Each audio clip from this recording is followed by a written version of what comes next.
The September 27th meeting of the Evanston City Council will come to order. Would the clerk please call the roll? Councilmember Nusma? Here. Councilmember Burns? Here. Councilmember Suffredin? Here. Councilmember Ravel? Councilmember Reed? Here. Councilmember Fleming? Councilmember Kelly? Here. Councilmember Braithwaite? Here. Councilmember Wynn? Here. 8 members having answered the call of the roll, a quorum is present, and we are prepared to do our work. We begin with my public announcements, and I have really just one. This is going to be the last regular meeting of City Manager Erica Storley, and I think in light of the distinguished and lengthy service that she's given to the city, I wanted to say a thank you, give a show of my own appreciation, and hope others will join me. Erica has worked for the city since 2004, given a lot of years to this community. Started doing IT work. Before too long was in the city manager's office. Before too long after that was deputy city manager, and eventually interim city manager, and then city manager. And I just want to say on a personal 2 things. First of all, it's hard for me to imagine a more difficult public sector challenge than running a government body during a pandemic. Difficult for a number of reasons, but most of all because it's the kind of thing that you can't really be prepared for. And I think the results in the Evanston community about how we handled that really speak for themselves. And I think we all owe Erica a real debt of gratitude for that sort of extraordinary set of challenges that she took on and handled with I would say striking success. And then additionally, just coming in as mayor for me personally in an environment where I had not worked in municipal government before, where a lot of things were new to me. I just totally relied on Erica for information, for explanations, for introductions, for context, and it was just enormously helpful, enormously generous, enormously focused on making sure the organization would work for the whole community, and that's something that I certainly will never forget. And beyond that, I just think it's important to acknowledge Erica, someone who's devoted a tremendous amount of time to this community. She's raising her family here. She has 4 kids in King Arts, and she's given us a lot. And I would just hope that you could all join me in saying a big thank you to Erica for all of your service.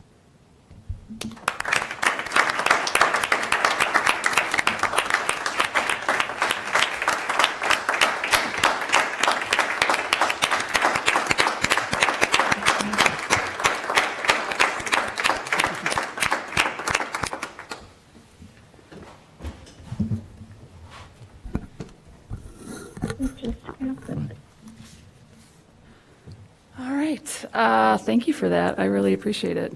It's a little surreal that this is my last council meeting. I've sat through so many council meetings that I thought would never end. So we have to start off with something funny. I'm extremely fortunate to have had the opportunity to work with so many amazing community members, staff, and elected officials over the course of my time here. We collaborated in the spirit of shared progress, and I can only hope you learned as much from me as I did from you.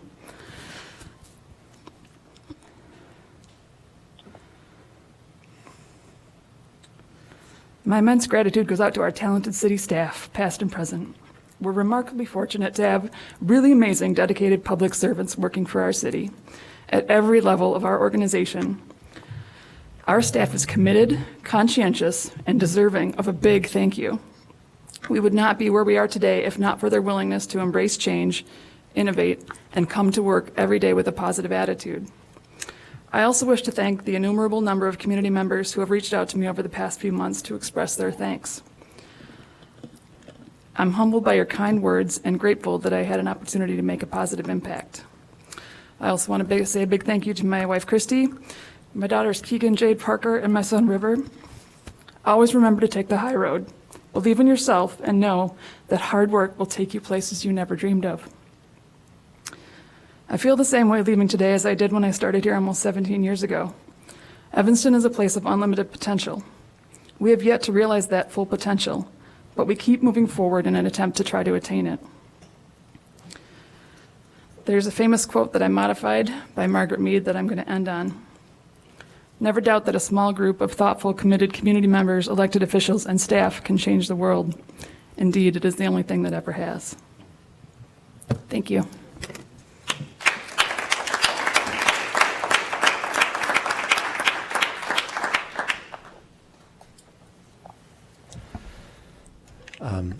I think in light of the significance of this occasion, it's appropriate to recognize council members wishing to speak, beginning with Councilmember Reed, followed by Wynn and Revelle and Braithwaite. I will be brief, but Ms. Storley, or Manager Storley, thank you for your service. I've had the opportunity to work with you as in a number of roles over the last going on 5 years. So it's been great working with you. And as I said, when we started this term, that you are truly an inspiring person. Your story is inspiring, and I hope folks, across our city, regardless of their feelings about this council, about you, whoever, just recognize how inspiring you and your story are. And so, thank you. Councilmember Wynn. Thank you, Mr. Mayor. City Manager Storley, it's hard to come up with something short to say about how dedicated, professional, and really committed you have been to every single member of the Evanston community since 2004. Over and over again, I've seen your professionalism, your creativity, your ability to remain calm and thoughtful and work with people no matter where they're coming from, how upset or angry they are, or how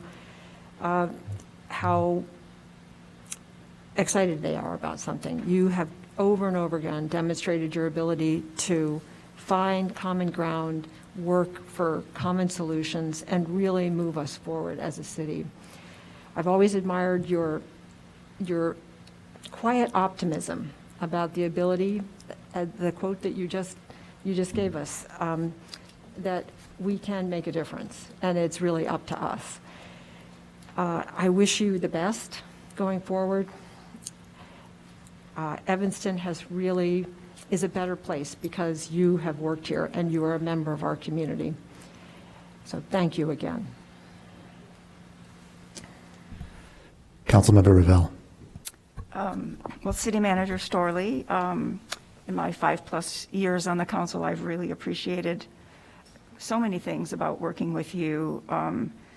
I especially value your long-term creative thinking about options and opportunities for us, and then you help us put the pieces together to move us toward those opportunities. And I've just really been amazed at the ideas that you've helped us think about and that have really moved us forward. And I think we will keep moving forward towards those ideas going forward.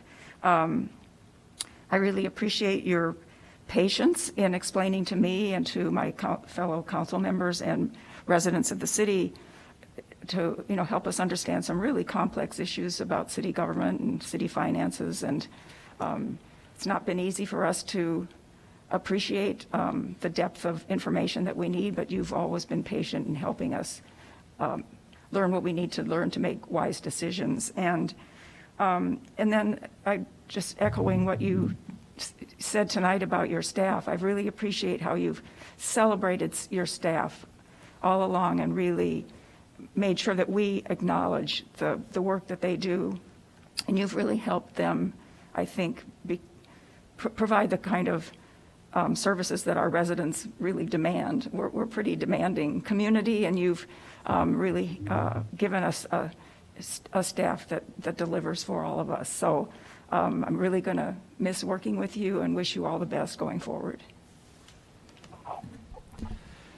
Councilmember Braithwaite. Thank you, Mr. Mayor. Eric, I've had a privilege of working with you over the past 10 years. What I appreciate the most is your hard work ethic. You put your ego and your emotion like in the back seat, and you've just been steady, I think, over the last like 10 years. So it's just been really amazing to watch. You kept your hand on the wheel during a very difficult pandemic, and you've taken our town through that, and I will always remember that. And more importantly, during the transition of our previous city manager, you made it very smooth. And I know going into this budget season that we are going to miss your institutional knowledge. And I pray that if no one else, please take my call when we run into issues. But I wish you and your family all the best. I keep you and your family prayed up. I look forward to your next opportunity, whatever that will be. You transform organizations, and I'm just glad that you're still going to be a part of our Evanston community. So thank you very much for all your years of service.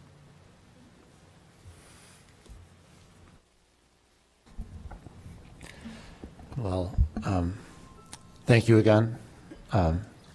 Just want to echo what the others said. Thanks for all you've done for this community, and we wish you every bit of success. And you know, I don't think Councilmember Braithwaite's the only one who's going to be calling for advice and with questions moving forward. So, so thank you again for all that you've given us. It's not something that we're going to forget. With that, the next item on the agenda is the city manager's public announcements. I have no announcements, thank you. The next item on the agenda is communications from the city clerk. I just want to acknowledge receipt of public comment of Carla Thomas, Mary Rosinski, asking vote no on 5/5, Betty Esther, Anna Tanya Vudi, Tricia Connolly, Doreen V. Price, Heather Sweeney, Jeff Smith, Diane Goldring, Nancy, Serena, Clark Elliott. Thank you. Thank you very much. This brings us to public comment.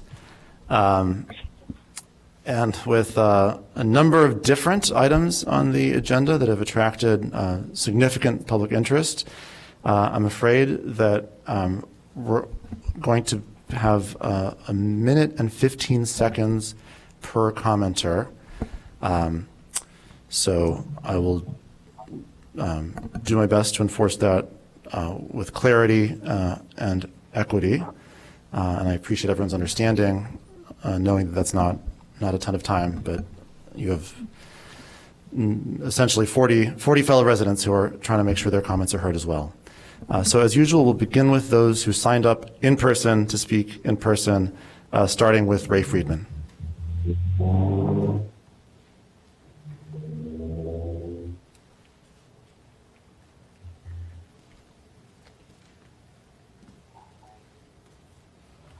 Good evening, everyone.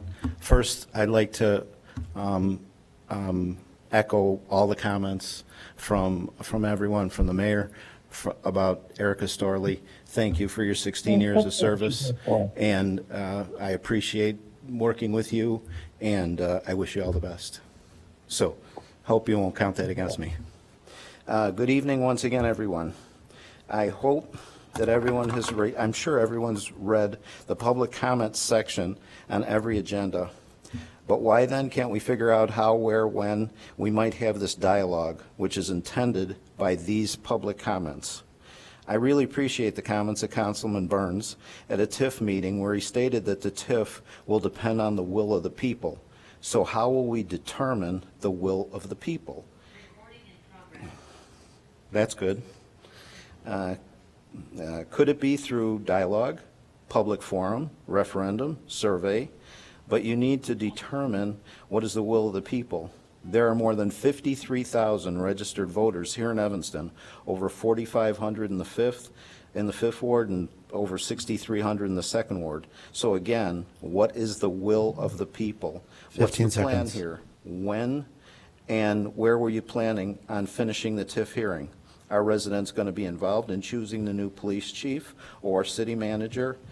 Will we have another budget crisis this year? We're getting $43 million in ARPA funds and $18.5 million in general Time. obligation bonds just approved. 2 more sentences, please.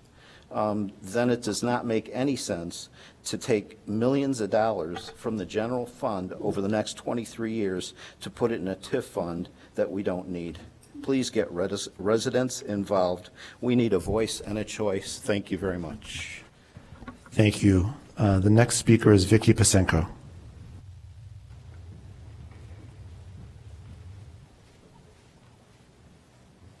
Good evening.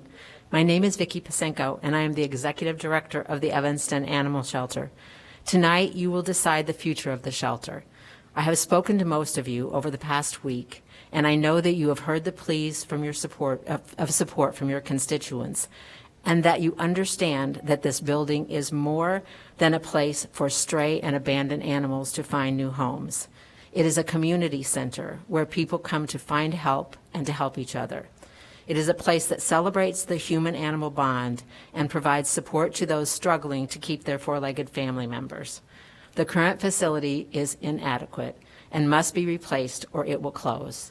Please provide your approval tonight for the city funding needed to keep the Evanston Animal Shelter alive. Thank you very much. Thank you. The next speaker will be Brittany Kirk.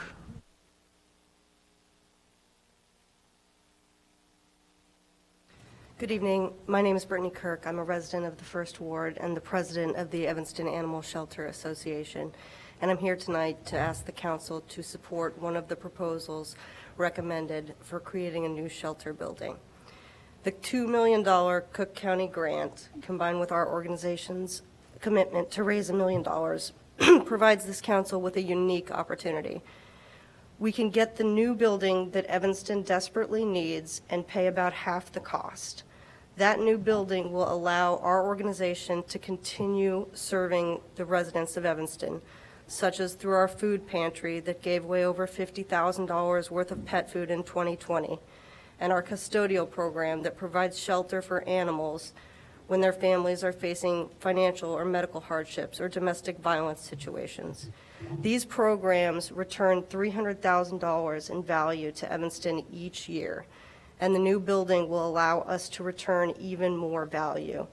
In short, these proposals are a great deal for the city of Evanston, and I ask the council to take advantage of this opportunity. Thank you. Thank you very much. The next speaker is Jill Cabot.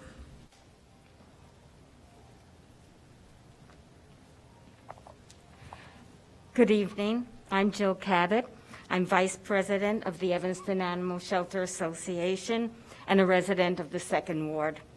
Tonight, we are at a critical crossroads that will determine the future of the Evanston Animal Shelter. One road will allow the shelter to continue to save our homeless animals and provide services to pet owners in our community who need them most. The other will cause the shelter to close.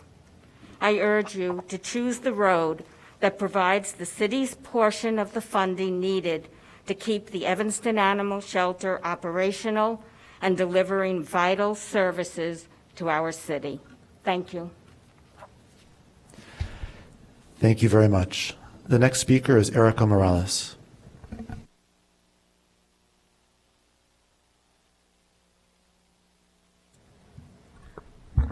Good evening. My name is Erica Morales, and I live in the 6th Ward. I am speaking in support of the Evanston Animal Shelter improvements. I have been a volunteer of the Evanston Animal Shelter for 3 years, and it has been a rewarding experience that has brought me so many new friends and helped me realize that working with and helping animals is a passion for me. This shelter is so extraordinary because of the chances that they give all animals that come through the doors. A good portion of dogs and some cats that come to EAS would be euthanized at most other shelters because of their breed or behavior, but not here.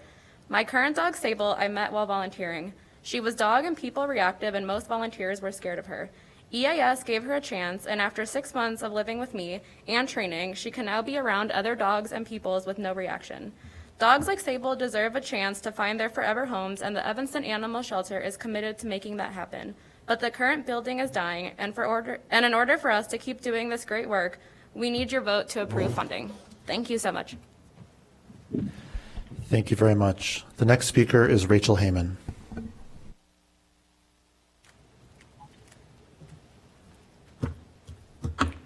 Good evening. I'm Rachel Heyman. I'm a resident of the 3rd Ward. Thank you for the opportunity to address you tonight regarding Agenda Item SP2.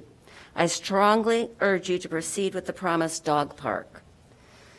The March 2021 survey results showed that of the 3 parks recommended by city staff as possible dog park sites, considerably more residents supported the Clark Square location. Clark Square is a very underutilized lakefront park along Sheridan Road. It has parking, ample space, and a beautiful setting. The objections stated by neighbors really came down to a privileged, not in my front yard attitude. I urge you to view this as an equity issue. Property owners along the lake do not own the lakefront. A well-designed dog park with attractive fencing will not, quote, spoil the lakefront. Indeed, the city should use the property to encourage residents not fortunate enough to live along the lake to have a reason to enjoy the lakefront as well. 15 seconds. South Evanston is dense with multi-unit dwellings. Most dog owners in this area do not have the luxury of a fenced-in backyard where their dogs can run off leash. They also don't have cars to transport their dogs to the pooch park. Dogs, like humans, need to be socialized. They require space to run and play with other dogs. If they're deprived of this, they can develop antisocial and aggressive behaviors. Evanston dogs and their owners deserve better. This dog park has been promised, planned, and funded. Please don't let this much-needed community asset die. Thank you. The next speaker is Ben Shapiro.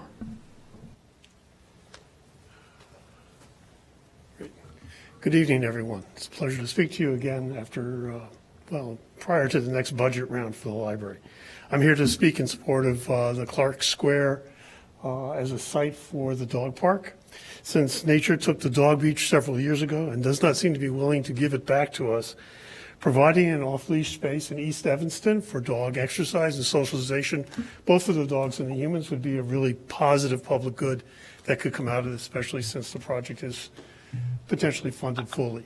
So I urge you to vote in favor of moving ahead with Clark Square, and thank you for your time. Thank you very much. The next speaker is Carla Sutton.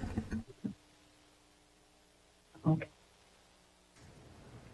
Hello.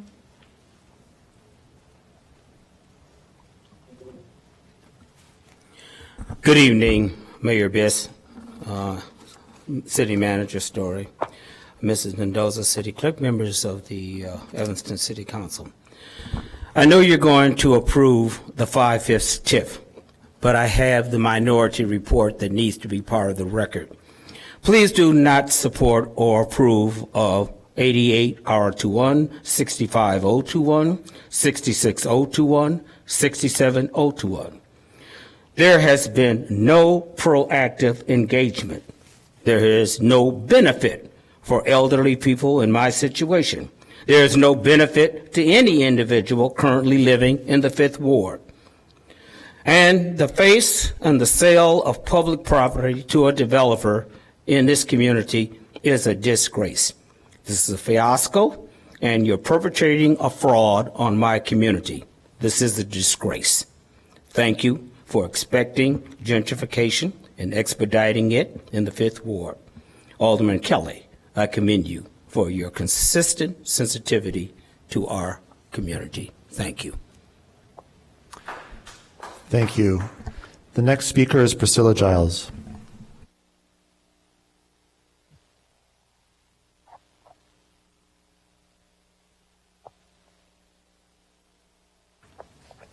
Thank you, Priscilla Giles, 5th Ward. To quote City Manager Storley, that a few devoted people can change the world. I strongly urge you, council members, to vote no for the 5/5 TIF. which even you have publicized as increasing property values, and it will, and also property taxes, and the completion of gentrification, and decrease the diversity that you so honestly maybe brag. As taxes go up, so goes rent, and so go long-term seniors and low-income residents. If this City Hall building is replaced with housing, I cannot believe it will house our longtime seniors and low-income residents. Please keep Evanston the diverse city that attracted you and your ancestors to this city. Let's think people, not money. Thank you. Thank you. The next speaker is Christy Bachman.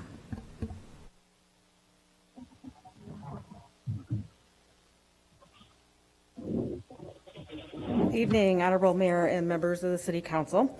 My name is Christy Bachman. I'm a resident of the 4th Ward. I'm also chair of the City of Evanston's Animal Welfare Board, and I am the Volunteer Community Cats Director at the Evanston Animal Shelter. Since its inception, Evanston Animal Shelter's Trap, Neuter, Return program and Community Cats program has assisted upwards of 275 cats in Evanston in the community. An example of this impact of this program has had is this summer, in a 2-week time span and a 1-block radius, 5 adult cats were humanely trapped, spayed, neutered, vaccinated, and returned. 1 cat was a male, 4 cats were a female. All were unsocialized strays that were not suitable for adoption. All 5 were cared for by community members. Had this important program not been put in place, that 1 block in a year's time could have potentially been overrun by upwards of 50 cats. I get these numbers based on 1 female cat can have 3 litters of kittens per year with approximately 4 kittens per litter. Without the shelter's intervention, the community stray cats population would have increased dramatically and could have possibly become unmanageable.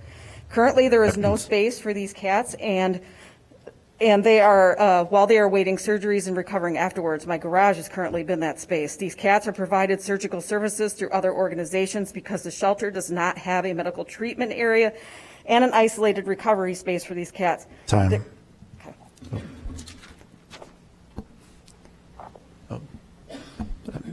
Thank you very much. The next speaker is Allie Harned.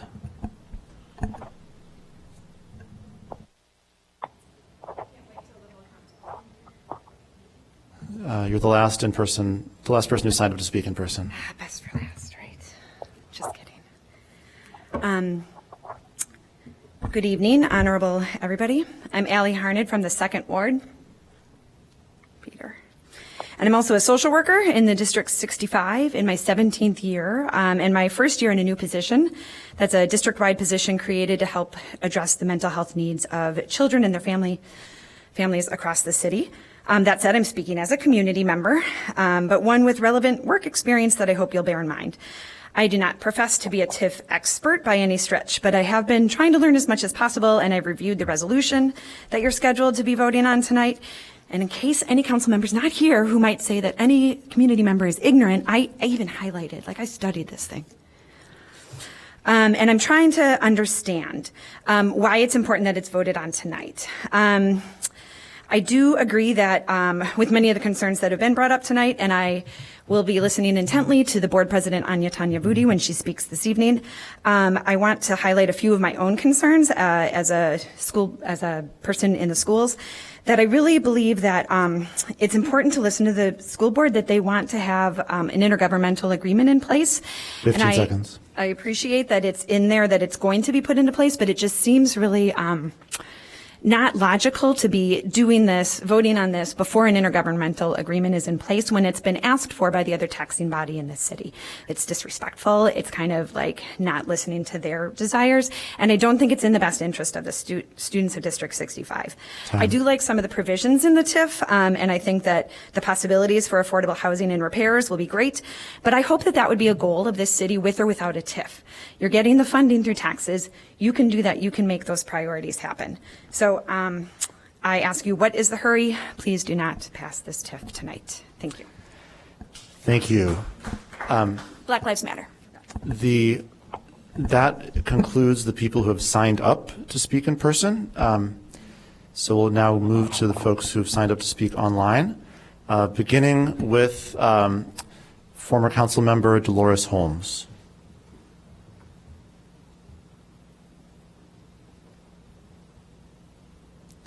Good evening. Thank you, Mayor Biss, to the City Council.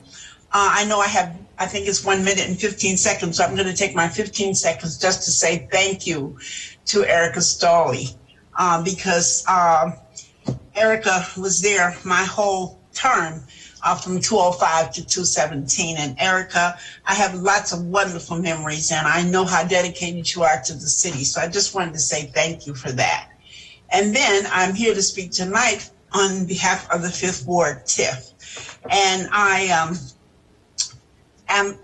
wanted to speak tonight only because I hear all the time that you hear some people getting up and talking about not voting for the TIF, but there are many people out in the 5th Ward who have been wanting to have a financing tool since 2005 and 2006. So this is nothing new for some of us.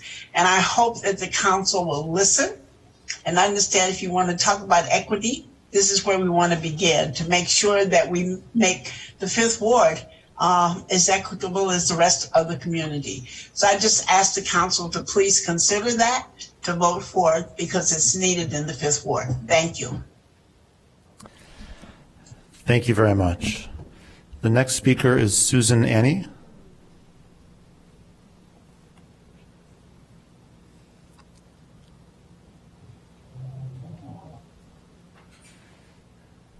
Ms. Annie?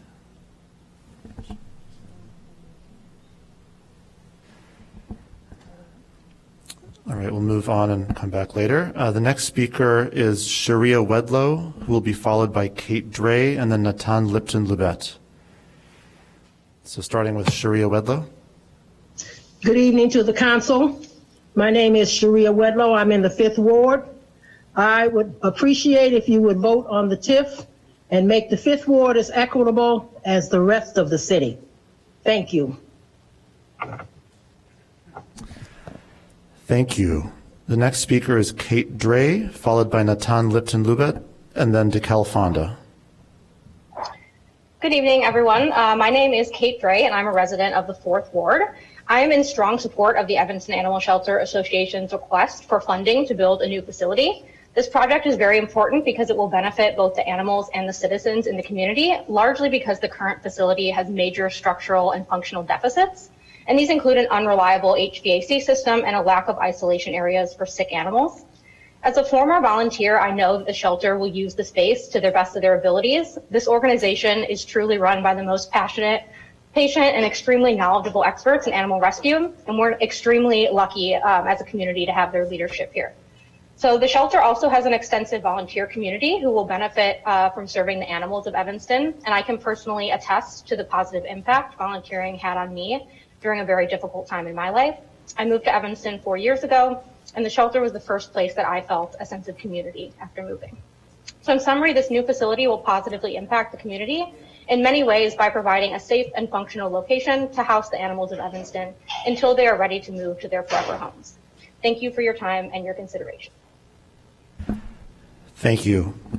The next speaker is Natan Lipton-Lubet, followed by DeKel Fonda, and then Jerry Carpenter. Sure.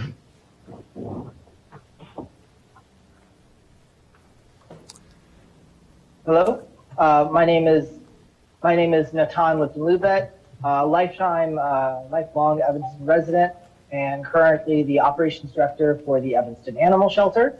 I'm here obviously to speak in favor of the proposal about the new shelter, but specifically I want to highlight the pet pantry program that the shelter enacted several years ago. Currently, the shelter provides food assistance as well as other supplies for 40 to 50 families a month. We do that in part because we're very creative in how we're able to store and take in the food needed for this program. The people who I talk to every day love their animals, and this program is a way for them to be able to keep the animals in their home instead of flooding the shelter with even more pets. that already have loving homes.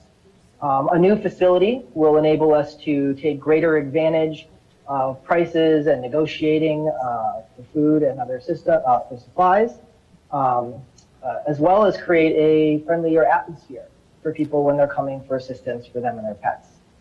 Please support this proposal. Thank you. The next speaker is DeKel Fonda, followed by Sherry Carpenter, and then Francine Allen. How do I start? Okay. Am I on? Yes, you are. Okay.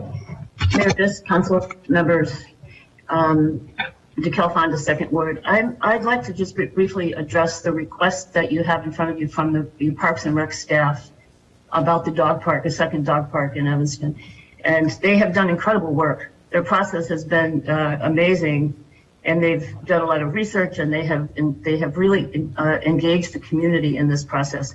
But as you can see from your packet, they've run into a lot of roadblocks. And it's like revisiting history for me and several others in the city, because in 1998, in the late Hecky Powell and Cheryl Judice's living room, several of us dog owners hatched a plan that we brought to the Parks and Rec Department in Evanston, asking for a dog park. At that time, we did not have one. And at that time, we were told there are no parks in Evanston that will fit that criteria that we need. However, we identified the Water Reclamation District land, which we now know has been redeveloped. It took 5 years. In 2003, that park was developed at a cost of $1 million, $500,000 from the city, well, $250 from Evanston, $250 from Skokie, and we found a grant, thanks to Julie Hales, who was our representative at the time, and that park has been built. So I understand the difficulty in finding another park in the city. We went through that process. I would ask that tonight, as you consider the 4 options in front of you from council or from your staff, that you consider the fourth option, which is if you cannot find a park in our city that will work, and I have a lot of doubts about that since we went through that, that you consider reallocating some of those funds, if not all of them, to the current Pooch Park. And if you haven't been there, please stop by and see this park that we have. It could be enhanced. Thank you. Thank you. The next speaker is Sherry Carpenter, followed by Francine Allen, and then Tanya Ohanian. Good evening. Can you hear me? Yes, we can. Okay, thank you. I'd like to speak about the Evanston Animal Shelter. In August of 2019, while I was at work, there was a fire in my apartment. One of my neighbors, who's a volunteer at the shelter, called 911. Then he called Vicky at the shelter. My cat and 2 dogs were taken to Blue Pearl Animal Hospital. The shelter assumed total responsibility for the immediate care of all 3 animals. The following day, the dogs were released to the care of the shelter. At that time, I was living in a hotel. The dogs stayed at the shelter until they were fully recovered from smoke inhalation, and then they went into temporary foster care until I was able to move into a new home. I don't know what I would have done without their help. It was a lifesaver for my pets and for me. This shelter provides irreplaceable resources for the city of Evanston. Please consider helping them build a brand new shelter to help even more animals. Thank you. Thank you. The next speaker will be Francine Allen, followed by Tanya Ohanian, and then Emma Garl-Smith. Thank you very much for your time tonight. I spoke to the Public Works Committee earlier this evening. I live at 2727 Elgin Road, which is actually Golf Road, which is considered a state road within Evanston. Earlier this year, I was faced with a complete sewer failure. A piece of sewer pipe that connected to the main, which is approximately 16 feet below Golf Road, completely dislodged, broke, crushed, whatever, from the sewer main. I was faced with having to hire special plumbing contractors that could dig down that deep, use the special equipment that was needed, provide the specifications for the state of Illinois for filling the hole after it was dug, etc., for the cost of $45,000, 10% of the value of my current home. I'm asking the Public Works Committee as well as the City Council to please think of a way to help residents in my position by sharing the cost of these extraordinary sewer repairs. I'm not talking about a normal sewer repair that might be as much as $10,000, which in and of itself is bad. But when costs go up 15 above, seconds. it is a very difficult burden for homeowners to bear. Thank you. Thank you. The next speaker is Tanya Ohanian, followed by Emma Garl-Smith, and then Anya Tanyavudi.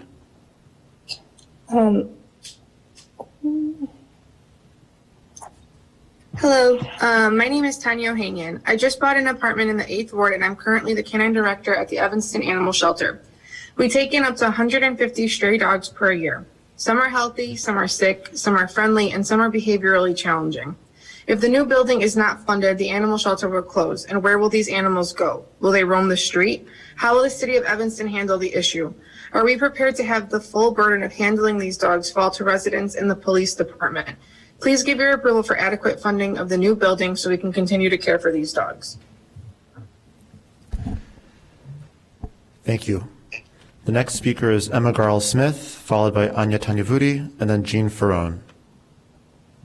Hello, my name is Emma Garl-Smith. I live in the 3rd Ward. And I've been involved in the Evanston Animal Shelter since 2013. And I would like to speak to the critical services that it provides to the community. Especially right now during the pandemic when many families face financial hardship and housing instability, among other issues. Programs like the pet food pantry that Natan spoke about and the custodial program, which offers free short-term care for animals when their owners are temporarily unable to care for them, are safety net programs that help sustain a more equitable community and programs that the City of Evanston can support by taking the most advantage of the Cook County grant and improving the shelter expansion to the maximum extent that it furthers Evanston's climate goals and the growth of these and all of the Evanston Animal Shelters programs moving forward. Thank you. Thank you. The next speaker is Anya Tanyavudi, followed by Jean Ferrone, and then Joanne Cromer. Good evening. My name is Anya Tanyavudi. I am president of the District 65 Skokie-Evanston Board of Education. And I would like to read a letter that we sent to the council and Mayor Biss yesterday evening. This letter is sent on behalf of the Board of Education, Evanston Skokie School District 65. As I believe you all are aware, the District 65 Board of Education has significant concerns with the 5/5 TIF. While these concerns do include the incremental taxes that will be diverted from the district for 23 years, as noted at the TIF Joint Review Board meeting, by our CFO, the board has broader and more significant concerns regarding how this TIF will impact 5th Ward residents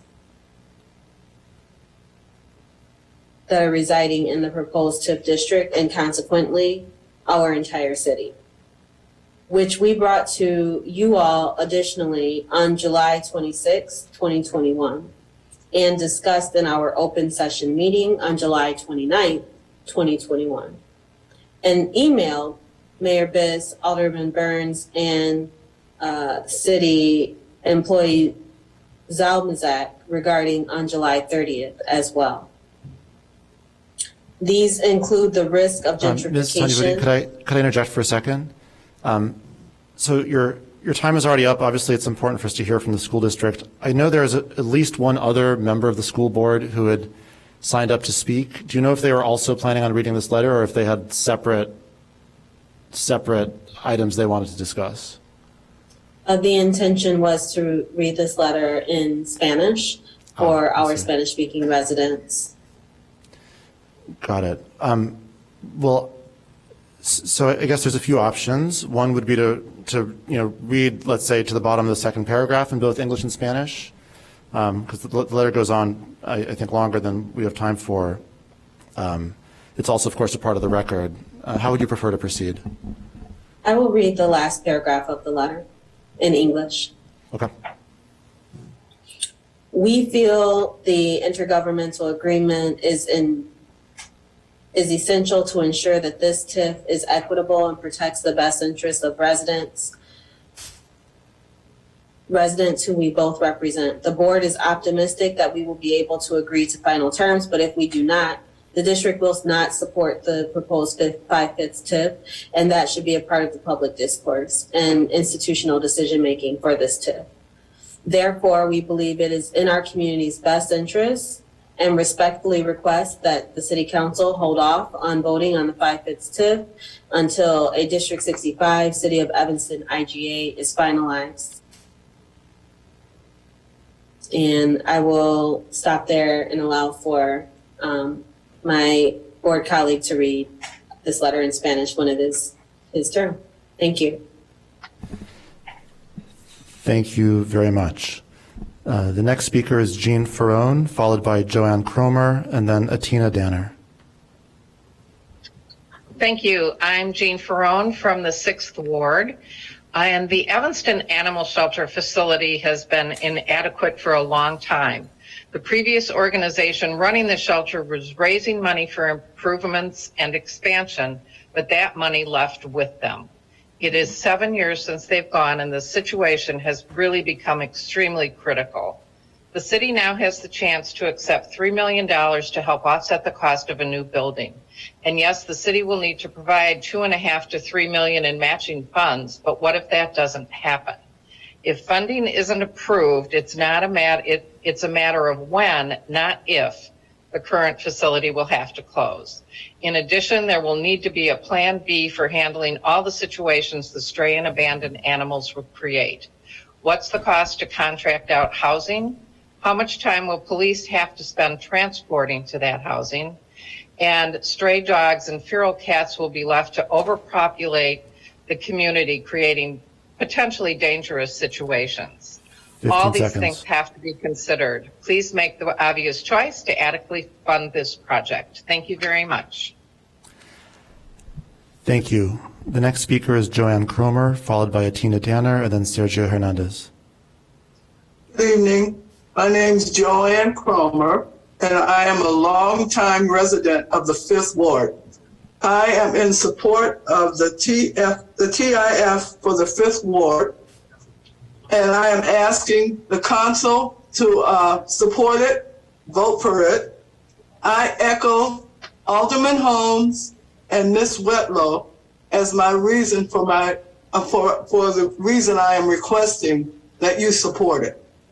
Thank you. Thank you. The next speaker is Atina Danner, followed by Sergio Hernandez, and then Christian Mitchell. Good evening, everyone. Can you hear me? We sure can. Wonderful. My name is Atina Danner. I want to offer my thanks to all of the community members offering their time and service. Thank you. I currently own and reside in a home in the 2nd Ward, and previously have rented in the 3rd Ward. 5th Ward residents are our neighbors. And I'm one of a growing number of Evanston residents that think that what is referred to as the 5/5 TIF should not go forward at this time. There are a number of questions that have not been answered to our satisfaction. I want to know how changes that pass will impact our children and families.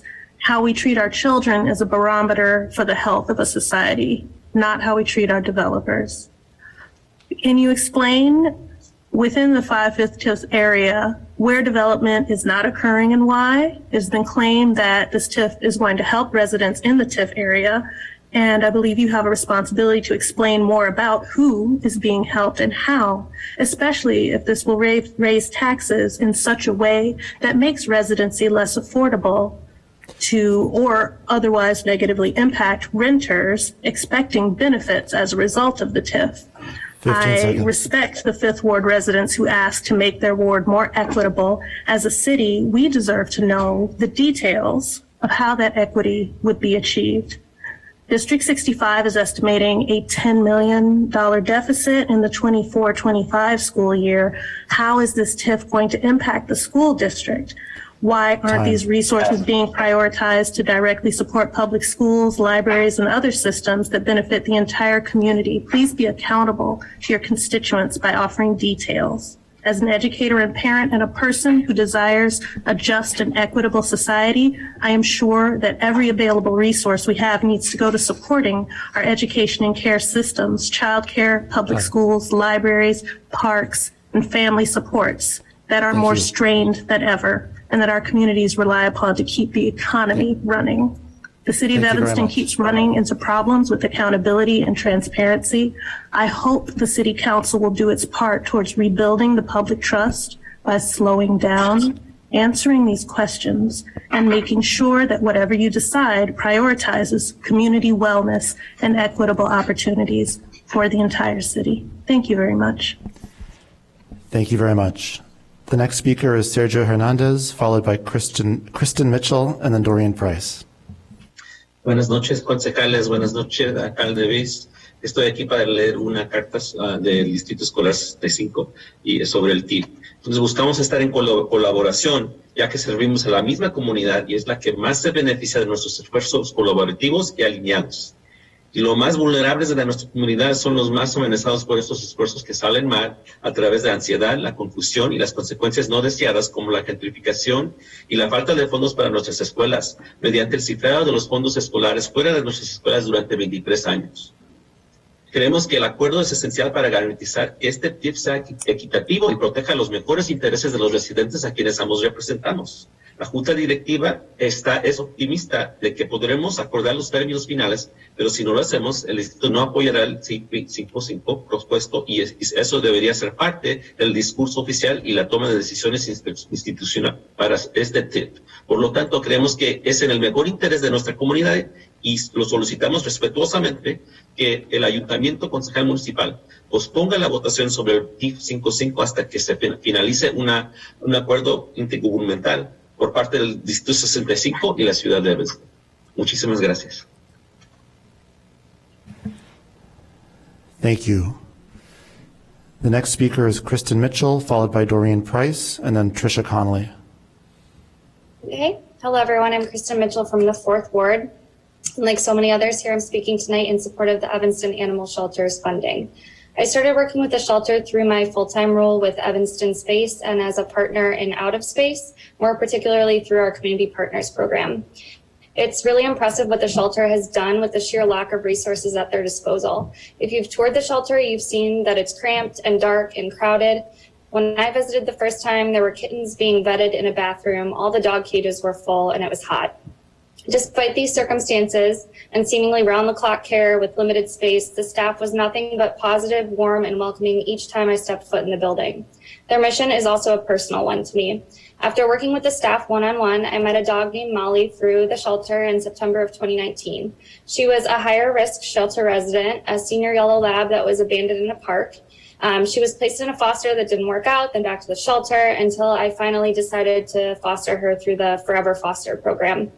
The shelter's Forever Foster program provides dogs like Molly, dogs that would have otherwise been euthanized or given up on, the opportunity to live out their days some final in a more comfortable and loving setting.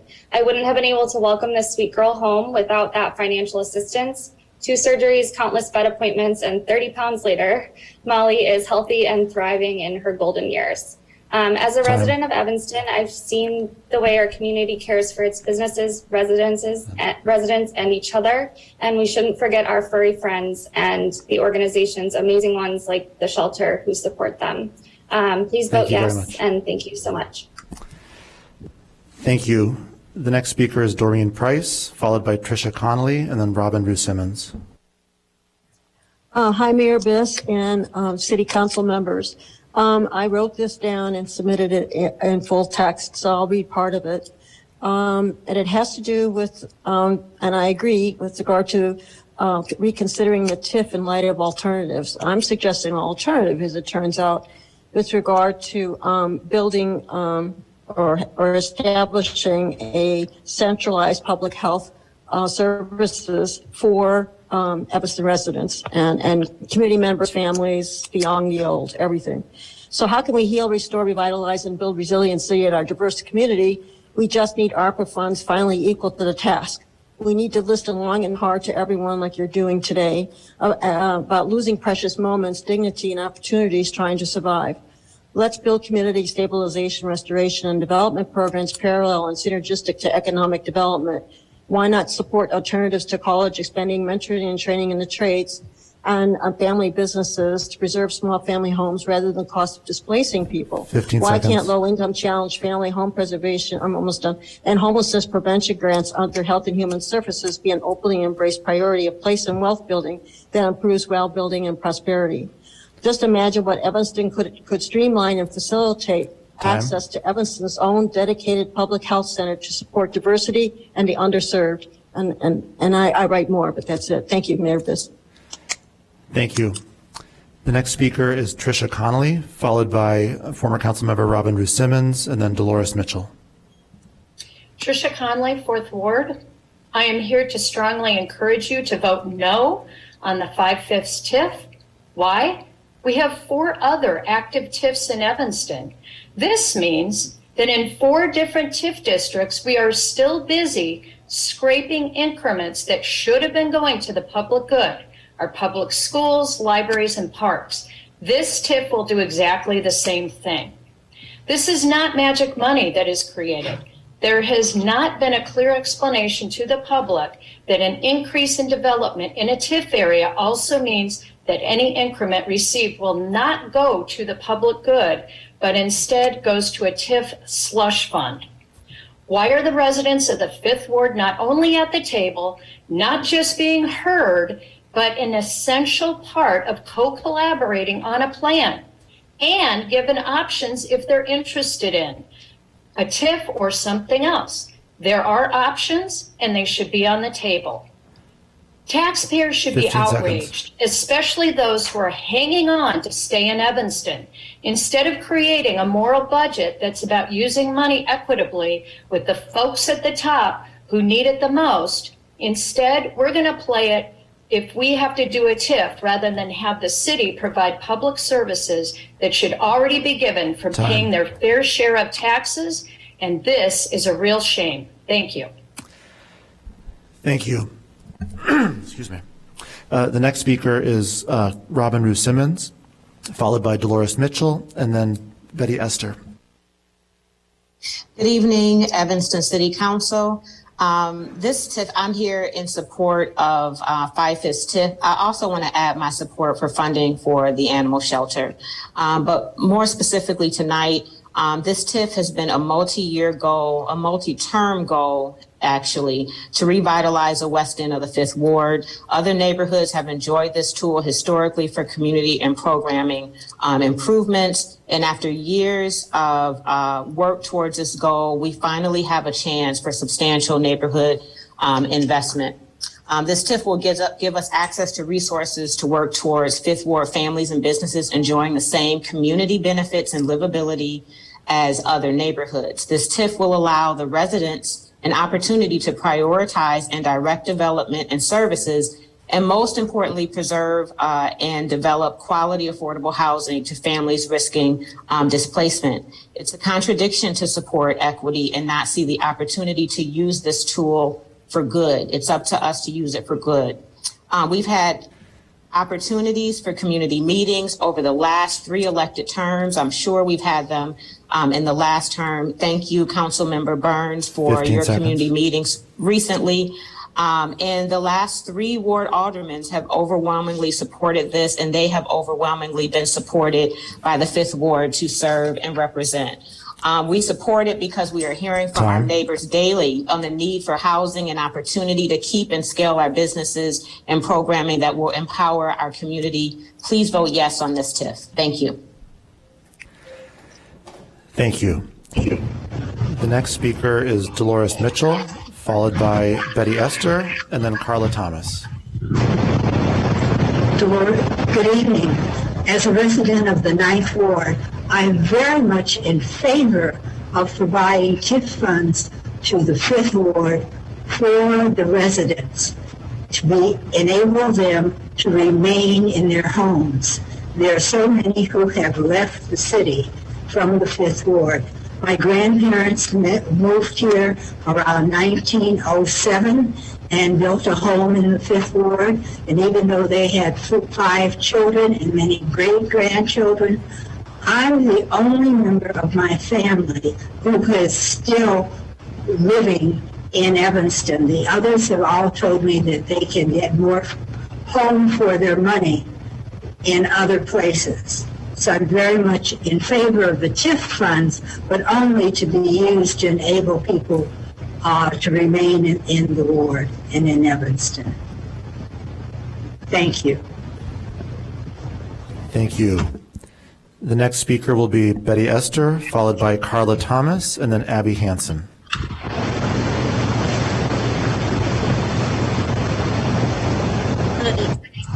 Good evening. Thank you. And also want to wish Mrs. Straughter well in her departure. We want to thank, we, the Citizen Network of Protection, want to thank Alderman Nick Newsom for taking a stand that CNP's concern will be taken into account when the process of selecting the city manager and the police chief start. We wanted to know how CPS will include the community residents in this process. Where does the CPS stand on diversity hiring and how they handle the affirmative action policy in submitting a candidate that would meet the requirement of the moral desire, diversity of the Evanston community and affirmative action personnel policy? Does the CPS contact the VCU for candidate and also the National Association of Civilian Oversight of Law Enforcement, which is an organization of 15 retired seconds. law enforcement? And to the TIF, we haven't seen that plan that everybody says will benefit the resident. We do not know what and how it will look like, so I am buying in the dark. I don't think that's what the residents want to do. You mean well, but it does not give the information that we need to say how we, the resident, would benefit. Thank you. Thank you. The next speaker is Carla Thomas, followed by Abby Hansen, and then Darlene Cannon. Ladies and gentlemen, tonight I am speaking on behalf of myself and Alejandra Ibanez. We wrote this letter first as residents of the community dedicated to a systemically more equitable Evanston, and secondly, as the Equity and Empowerment Commission co-chairs. Evanston is great when it comes to speaking progressively on issues of equity and making sure we drop the right language every time we address the public. But today, our mayor and our city council have an opportunity to make sure they don't just speak about equity, but they create policies that they don't create a policy that have no enforceable equity teeth and no long-term accountability. Many people have been carrying on conversations at many levels with city leaderships, speaking out against the lack of long-term accountability present in the structure of the TIF, especially as it pertains to ensuring that the TIF does not exacerbate gentrification in the very same community we espouse to want to help. This is not about yes TIF or no TIF. It is about ensuring that we create mechanisms within the TIF that will help reduce gentrification in the neighborhood. In particular, District 65 board has been in conversation with the city with the primary goal of ensuring an intergovernmental agreement is written into the TIF that would include measures to address the potential negative side effects of that historically accompany TIFs, which are displacement of some of our most vulnerable community members, reduction in affordable housing, and increase in tax burden to our long-term residents. The city promised to have an intergovernmental agreement and that has since recanted on that promise. Since simply trusting systems that were built to uphold white supremacy without enforceable mechanisms for justice have never gotten a Black and brown community anything but heartache and loss in the history of this country, we simply cannot expect that today we are going to assume that just a promise without anything enforceable is going to get us in a positive place. TIFs have a 23-year life cycle, and we doubt any of you on the City Council will be here in those seats in 23 years. Voting on this issue without first mandating an IGA with protective provisions to safeguard affordable housing will ensure that the future leaders have a carte blanche to ignore the promises you give lip service to today. To fail to have enforceable language in the TIF that would safeguard members of the Black community is showing once again that Evanston is only committed to performative anti-racism, but fails to show any material policies and practices where it really matters. I ask you to delay the decision today on the TIF so that we have a chance to get an IGA between the school district, community members, and the City Council. Thank you. The next speaker is Abby Hansen, followed by Darlene Cannon, and then Jennifer Eason. Hi, my name is Abby Hansen. I'm a 6th Ward resident, and I've been a volunteer at the shelter for the past 6 years. What I want to convey tonight is just how special the Evanston Animal Shelter is, but also how much it needs this renovation to continue to function. Evanston prides itself on having a reputation for a commitment to progressive thinking, and our shelter lives this vision. In addition to taking care of animals themselves, the shelter provides a broad range of services to pets and their owner, from its pet food pantry to its annual vaccine clinic and more. My very first shift, I came home and told my parents, I met a dog named Harry, he has almost no hair because of cancer, and I'm in love. Needless to say, Harry the hairless dog did not come home with me, but he was my first glimpse at the Evanston Animal Shelter's commitment to ensuring pets get the second chances they deserve. Unfortunately, despite the shelter's creative uses of every square inch of the facility, we have simply reached a point where the current building cannot hold up to demands. The shelter is such a valuable asset to the Evanston community, as we've heard tonight, and we need to give it the facility and the resources it needs to continue to provide the services in a way that is safe and humane to the animals involved. Thank you. Thank you. The next speaker is Darlene Cannon, followed by Jennifer Eason. Hello. Hi. Darlene Cannon here. Can you hear me? Oh, yeah. Yes, we can. Yeah. Okay, great. All right. The 5/5 TIF that is not supported by District 65. There's about 4,500 registered voters in the 5th Ward, and it seems that you are trying to tell everyone that all of those registered voters are in support of their taxes being increased because of the TIF. These funds will not help Black folks because before the city hasn't helped Black folks in the 5th Ward either. We all know that the TIF will raise property taxes, and because the schools aren't being adequately funded due to TIFs and funds are being diverted, it will force us, the taxpayers, to pay yet more taxes. TIFs are not needed. This TIF will not make Black folks whole, nor will it solve the equity issue. Only we can do that as a community. I say vote yes on the animal shelter, but no to spending $10 million or anything near that. We're always proclaiming to care about people but yet we have hundreds of thousands of people who are not adequately housed. You know, we have families that need housing for four bedrooms and not micro units. And I am eagerly awaiting to hear about the Section 8 program to purchase homes in Evanston that Councilmember Braithwaite and Rob Anthony talked about during the elections. Thank you. Thank you. The next speaker is Jennifer Eason. Hi, my name is Jennifer Eason. I am a resident of the 2nd Ward, but I have full support of the 5th Ward, TIF, sorry, full time, because I see not only what happens here in the 5th Ward on a day-to-day, but live in the 2nd Ward, it gives disparity to what happens over here.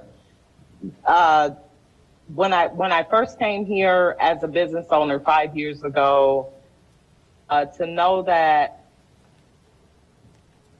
you know, there are places downtown Evanston and places that you wouldn't think would be in the TIF, were in the TIF. And this coming up, it gave me some hope. The place where I hold my business, there's a 12-unit apartment building upstairs. My landlord, I'm not going to say he's the greatest landlord. He's doing the best he can, but he has a 12-unit building upstairs. He rents affordable housing. He needs to put updates, things like that the TIF will help, and it will help us to revitalize area.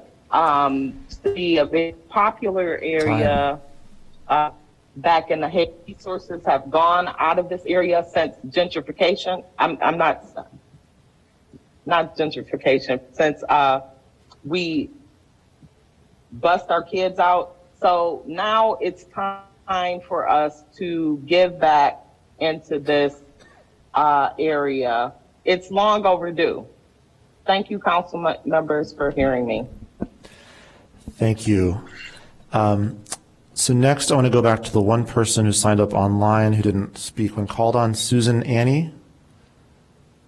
Is Susan in the Zoom? Looks like no. In that case, there are two more people who are in the room who I somehow missed the first time. Let me begin with Sari Caddison Shapiro. I'm a longtime resident of the 4th Ward. I read an article in the Daily Northwestern that I had to take issue with, but I haven't written to them, which says that the dog park that we already have that DeKel Fonda referred to, that she worked on really hard, is not in Evanston. And that's not the case. It's on the east side of the canal. It's in Evanston, and it was gifted to Evanston and to Skokie by the Metropolitan Water Reclamation Group. So anyway, we don't need another dog park. I feel like that was put forward to get everyone to be quiet about having a dog beach. We have not had a dog beach for several years, and they hired someone from out of state to be head of the dog beach in January.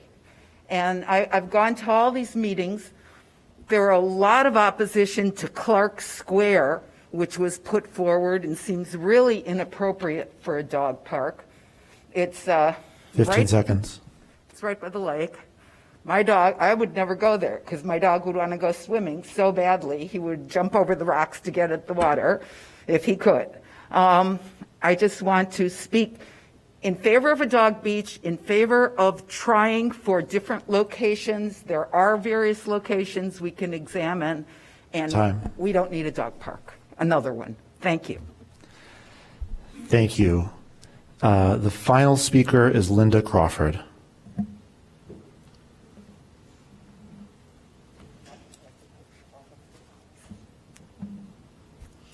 My name is Linda Crawford. I'm from the 1st Ward. Several weeks ago, I attended a public hearing at the Jourdain Center on the matter of the proposed TIF. I heard the people of the ward speak with one voice, that they do not want this TIF. They expressed their fears, which were based on past experiences with city government decisions, promises, and policies. They even had an alternate plan to the TIF for community improvement. The people of the 5th Ward were articulate, passionate, and fighting to be heard. When the government thinks it knows what's best for its citizens, it is patronizing and demoralizes its citizens. When a government works in partnership with its citizens, values their knowledge and experiences, and makes room for its citizens at the table, that is democracy at its best.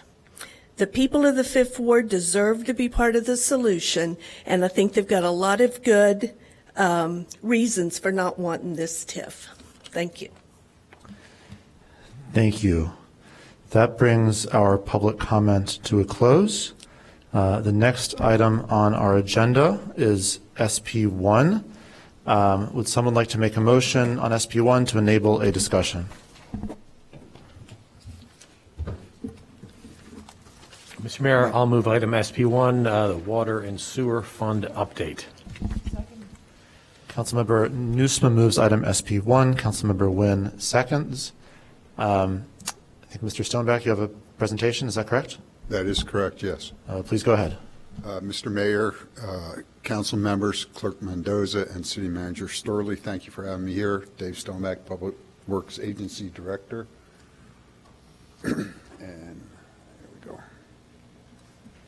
Tonight, I want to talk about the water and sewer funds and just give you an update of where we are. This chart shows our water fund reserve balance, proposed balance. The red line indicates our the minimum balance that we'd like to have in reserve, which includes a 25% operating expenses, $1 million for rate stabilization because of seasonal fluctuations with water sales, and then $1 million capital reserve in case of an emergency. In 2022, as we start the budget, we think we're going to have just about $9 million in the fund. But believe it or not, we're also recommending a water rate increase, and we're also recommending to sell $6.4 million in bonds. And that's part of the reason I wanted to come out here and talk to you about this. The 9.5% water rate increase is offset by a sewer decrease, but overall between water and sewer, there will be somewhere just under a 2% total rate increase. The proposed rate increase in 2025 is fully offset by a sewer rate decrease, and then the proposed 3.6% rate increase in 2026 between water and sewer comes down to about 2% again. So this is what our plan shows. The next slide indicates what happens if we don't sell any of that $6.4 million in bonds in 2022. Even with all of our the proposed rate increases and everything like that, we would greatly fall below our proposed reservoir amount. And so I want to show you this so that you understand we have long-range planning in both the water and the sewer funds, and we do look ahead and anticipate different situations. So we again would recommend at the budget time that the bonds be sold and that you approve the water rate increase. This water rate increase would be our first rate increase in over 6 years. We have the similar type of program that we run for the sewer project or for the sewer reserve fund. The rate adjustments in there are actually rate decreases, and those rate decreases are available because the debt service from the 1991 through 2008 long-range sewer improvement program, $143 million project, retires, and then so as that debt service decreases, we're able to decrease our sewer rate increase as well. This graph represents our combined water and sewer rate. So we've been at $6.13 since 2015. We are proposing to raise it to $6.25, and that is a cost per 100 cubic feet. That's how our water meters read in Evanston. In comparison, the $6.25 is equal to $8.36 per 1,000 gallons, which is the more common nomenclature that you hear water and sewer rates at. And again, this is our combined rate, not just the water rate. And it's our first rate increase since 2016. This slide compares our combined water and sewer rate in 1,000 gallons to other municipalities around us. The orange line in the middle of that stack indicates what our current rate is. The one above it indicates what our rate increase, where we'd be with our rate increase.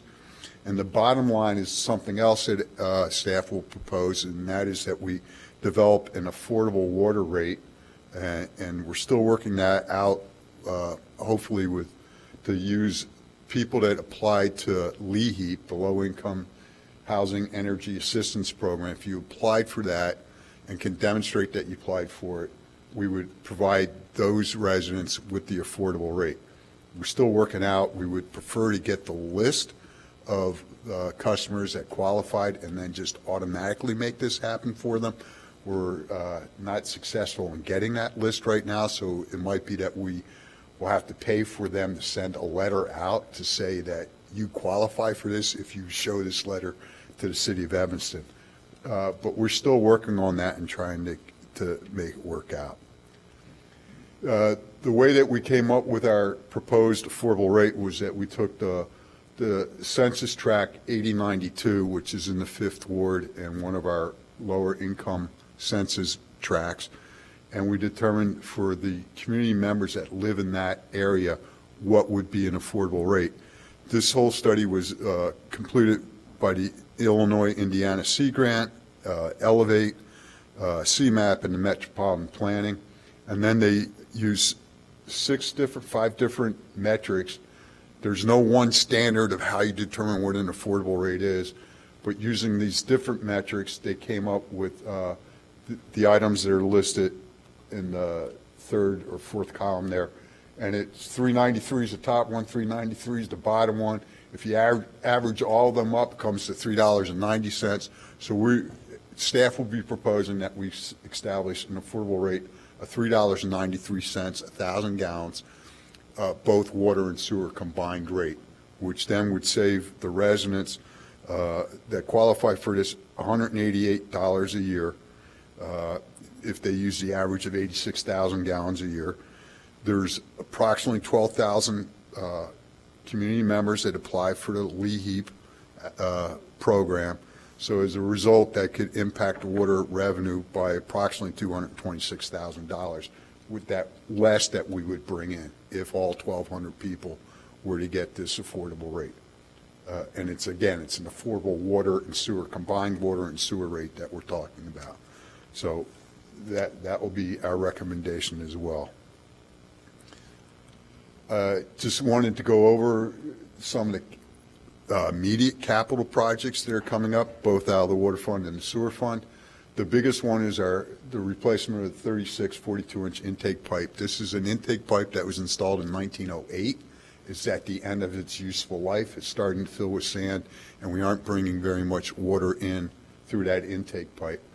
This is showing that we're proposing to spend $7.7 million in 2022, but the overall project cost is $41 million, and it will be paid out over a 3-year period. The other large project, there's lots of projects, but the other large one is the filtration head house improvements. This is the building that was constructed in 1913, and the bricks are starting to bow out. There's some structural concerns, and so we want to improve the masonry work and the roofing over that section of the building as well. A little bit more on the intake pipe. We will replace the existing intake pipe with a 60-inch intake pipe that would extend out into the lake approximately 1 mile. It will require a new shore well to be constructed on the land so that the intake pipe comes into that, and then have pipelines that connect it to our low-lift pumps. The new pipeline would include a heating and chemical system that we have on our current intake pipes as well. But 2 new features is that we would include a temperature monitor and actually a flow meter as well. So the industry's changing, and there's methods of doing that now, and that would just help us be more efficient at the water plant having that project. This is the overall cost of the proposed intake project between engineering and construction, some construction contingency, and then there's finance costs to get the actual money. We're proposing to fund approximately 51% of the project from the state revolving fund, which is the low interest, low rate funds that we've been getting for years for the sewer projects and water projects. The interest rate on that is established at 1.1%. Then we would get the other $20 million through the Water Infrastructure Finance and Innovation Act, which is unique in that it allows a 30-year debt service instead of 20 years.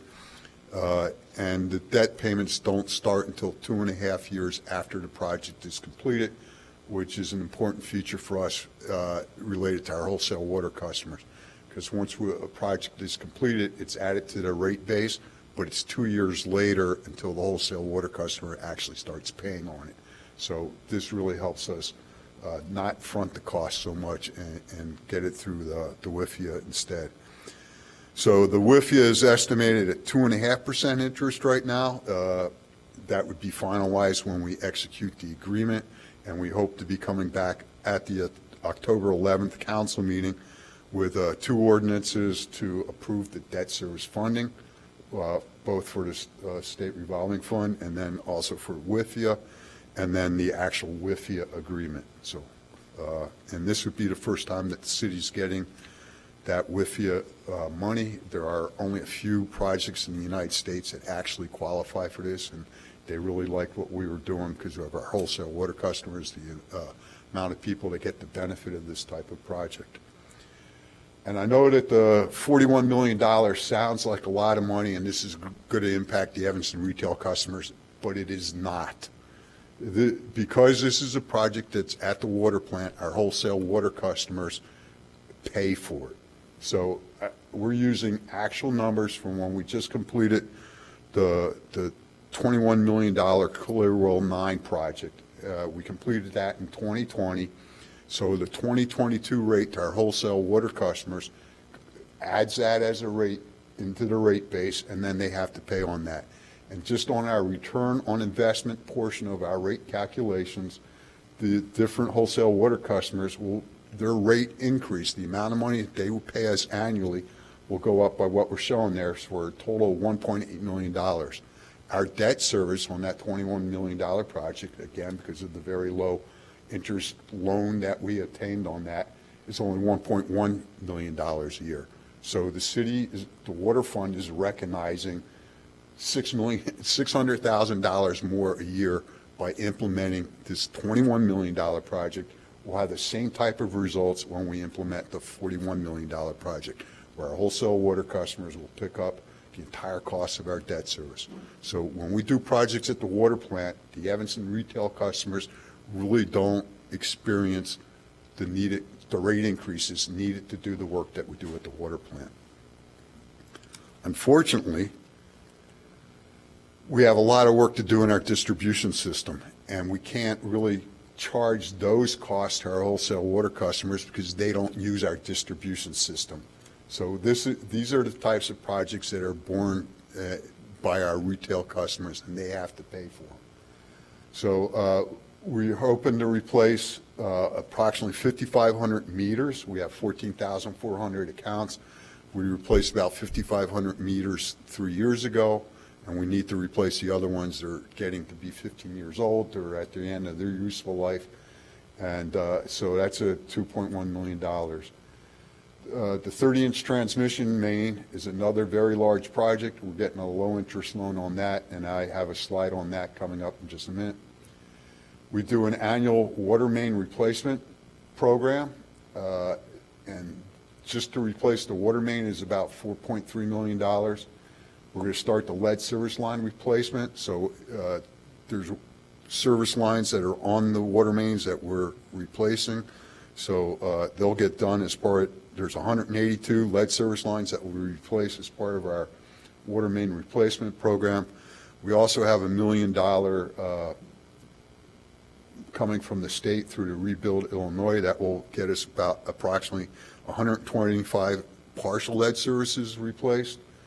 And then we have applied for a $4 million principal forgiveness loan for the state that we won't know whether we'll receive or not until July when they come out and indicate what the funding's for. So those are, we don't have to start replacing lead service lines until 2027.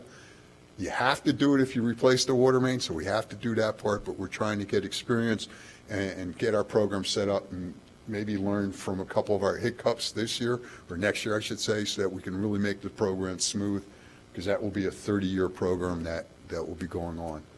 And then the corrosion control study we talked about at the last meeting when we awarded those projects. The 30-inch transmission main rehabilitation project is an $11 million project. We did receive a low-interest loan from the IEPA to complete this work. This 30-inch transmission main was installed in 1934. It's already had several breaks on it. We caught them early, and I don't know if you've ever watched YouTube videos of what it looks like when a 30-inch water main completely breaks. It's like a river going down the street, and so we don't want that to happen at Evanston, and that's why we're looking to replace this water main before we have that type of a disaster. What's shown in blue is all the way in the north side is up by the water plant going through Northwestern campus out to Colfax Street. And in the downtown area, that water main will be lined to be rehabilitated. What's in yellow, which is along Emerson Street between Benson and Sherman, we have to replace by open cut construction because the current water main is too close to the sewer main, and we have to have the proper separation. And then what we're showing in green is we're letting the bidders decide what is the most economical way to do it. It can either be done by open cut construction or by lining the water main. So whichever methodology is cheapest is the methodology that we'll award. So we're trying to get this price down as low as we possibly can. I'm sorry, this is such a small scale, but there are 7 or 8 different areas we'll be replacing water main in 2022. Part of last council meeting, council approved the award of a project to CDM Smith to help us with the lead service line replacement. They will be working with us to get the plans and develop a way to get the services that are on these water mains replaced next year as we do the water main project. Staff feels that it's very critical that we continue to replace water main because of the 55% of our water mains are over 80 years old. And if we don't continue to replace these, we're going to wind up in a problem where we're having way too many water main breaks every year that we won't be able to handle it. So staff feels that replacing 1% a year, we're getting to the water mains that are really nearing the end of their useful life and getting them replaced before they cause big problems for us. So we want to keep moving on that, and this just shows where the water main locations are in 2022. I want to just talk about some of our sewer capital projects as well. Every year we line approximately 1.5 miles of sewer main as well. So this is the old combined sewer system where the pipes are again 80 to 100 years old. We are successful in getting a low interest loan to rehabilitate the large diameter sewer on Greenleaf Street, and I have a slide on that coming up as well. And then we're also put money in for stormwater master plan improvements. So the city has currently hired Hay and Associates to complete a stormwater master plan, which includes a hydraulic and hydrologic study of the entire sewer system, 3 different sewer systems. They're developing a full model of our sewer system that will be able to look at current and future rain events, storm events, to anticipate where flooding might occur. And all that information, at the end of the report, they're going to provide Evanston with the estimated funding needed to give a different level of protection or resiliency through the city. So this will be a major decision for the city council to decide, are we going to try to protect for a 5-year rain event, a 10-year rain event, a 25-year rain event, and for those different scenarios, we'll have an estimated cost of how much that will be. And then that will spark the question of how do we afford to do that, how are we going to pay for that, and that's something where staff will talk about the potential of developing a stormwater utility fee, which is charged based on the impervious surface on different types of property. So that could be a new funding stream, a new funding source to deal with stormwater, specifically on how much impervious area you have on your property. So there's a lot of exciting things coming down for the city council on the sewer system as well. This is the Greenleaf sewer that will be rehabilitated next year. It's going on Greenleaf Street from Dewey Avenue all the way out to the canal. It's 3,615 feet of brick or segmented clay tile sewer mains, ranging in size from 39-inch to 60-inch diameter. And this is the tributary pipeline that all the sewers between Dempster and Main Street from the canal to Florence flow through. So if this sewer main was to collapse, all the properties within that boundary could potentially see basement backups. We last inspected this using an engineering firm in 1989. One of the things that kept me up at night was figuring out how we were going to rehabilitate all of our large diameter sewers, and we're starting to get there. We're about 2/3 of the way done finishing up our large diameter sewers, so I can sleep a little bit better now. And then that's my presentation, and I'm available if anybody has any questions. Thank you very much. First question is from Councilmember Fleming. Ooh, sorry. That's okay. Thank you. So one is thank you for figuring out the affordable rate.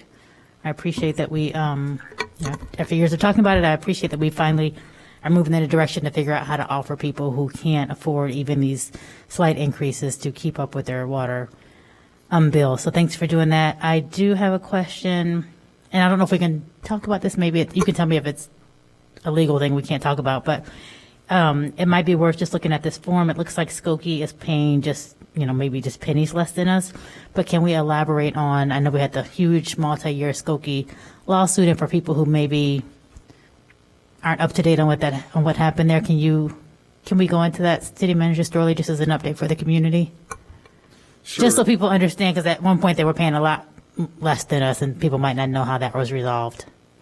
Correct, and I don't have the specific dollar amounts in front of me, but Skokie, who in a way gets better service from Evanston than some of our other wholesale water customers, because they receive water at 3 delivery points, and they do not repump their water.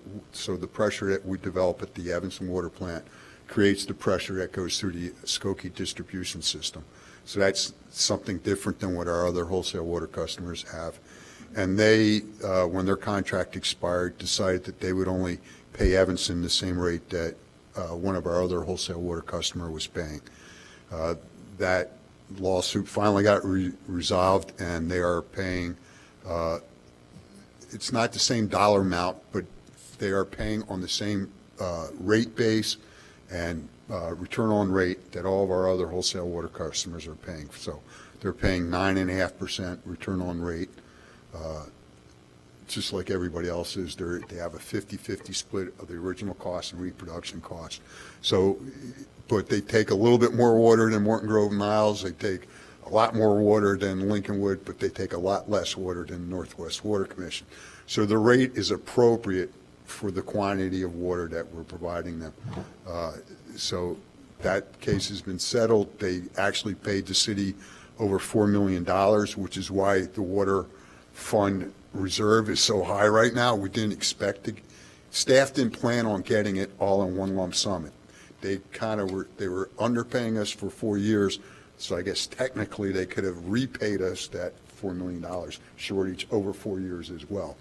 They paid us all in one lump sum, so which we are grateful for, and we're working out fine with them now. Thank you for that update. And then my last thing was you mentioned this might be the way you're going in terms of the affordable rate, but I know working with Lawrence down in Parks and Rec, they did the same thing with the district. They couldn't kind of get a data sharing agreement or whatever. So I think that he would tell you that they did find sending that letter over to District 65 and having parents just being able to come in and show the letter in order to get discounts at our Parks and Rec programs has been very helpful. So, if that's any consolation, I think that sending a letter over to CETA or whoever implements the LIHEAP program might be a great way to go. And then people also don't have to be coming here with a whole bunch of paperwork to prove eligibility. So thank you for thinking about that. Right. And then the state currently is developing LEWAP, low-income housing water assistant program. So part of the reason I'm asking for the list is that we have a lot of customers on our shut-off list. And if I knew that they were on Lee Heap, I would not shut them off, because as Lee WAP comes out, they'll find out if they qualified for it, they'll find out if they have a pass-through water bill, and they'll pay the utility directly. So I want to not shut people's water off because they can't afford to pay. I just want to start the new affordable rate. Hopefully they can pay that, not charge them the current water rate, their pass-through amount, and then have that paid off by Lee WAP. But unless I have the list, I'm not sure who on our shut-off list also qualifies for that. And so that's the little touchy point that I have. So we want to be very careful. The utility has no desire to shut people's water off, but we also can't afford to be letting people that can afford to pay not pay. So we'll talk more with the city council. Yeah. Again, we have meetings set up with CETA coming up to see if we can't do something better. Well, maybe, and this is my last suggestion, if they won't, I know the sharing data is always difficult, but maybe we can even provide just a list of addresses, and they can kind of, counter check. I'm going to explain the whole situation to them. It is my opinion they provide this information to the city of Chicago. So if you they do? Okay. That is my perception. If you read the Chicago affordable rate and what they're doing, they say they're doing it in conjunction with Lee Heap. So I'm assuming that they're getting that information. And I'm trying to understand why they wouldn't give it to Evanston. All right, thank you. Next will be Councilmember Braithwaite, followed by Reed, and then Nusma. Thank you, Mr. Mayor. Dave, just two quick questions. First, thank you again for working out the affordable payment chart. I think that's huge, and that's going to have a great. Yeah, I hope it goes without bumps. I still have concerns. People might be in an apartment, so they don't get the individual water rate, and then maybe somebody else in the apartment doesn't qualify. So I'm sure there's still bumps that have to be worked out. But we're moving in the right direction. Yes. And I guess you don't have to get into it now, but for a budget memo, I'd love to see, because in my mind, I remember that the difference that we weren't receiving created a strain on our budget. And now that we have $4.5 million that was just written in, it would be great, whether it's AP&W or during budget season, that we understand the impact of that and how that helps or hurts us. So if it's neutral, then I would love to understand why it's neutral. But the affordable rate? No, the comment was for the affordable rate. Now I'm talking about the monies, the back pay that we received from Skokie. Right. So I've heard the number 4.5. I can't conceptually see how that impacted our budget. And if it was in a memo that I missed. It went into the water fund. Okay. And as my first slide indicated, the water fund needs it because we're going to eventually work down to our 3.5 minimum reserve that we want. So it was just a complete wash, zero, It's a no complete benefit. wash. Okay. Yeah, the water fund was short money for the longest time. Now we have it, and we're spending it. Thank you. Councilmember Reed, followed by Nusma.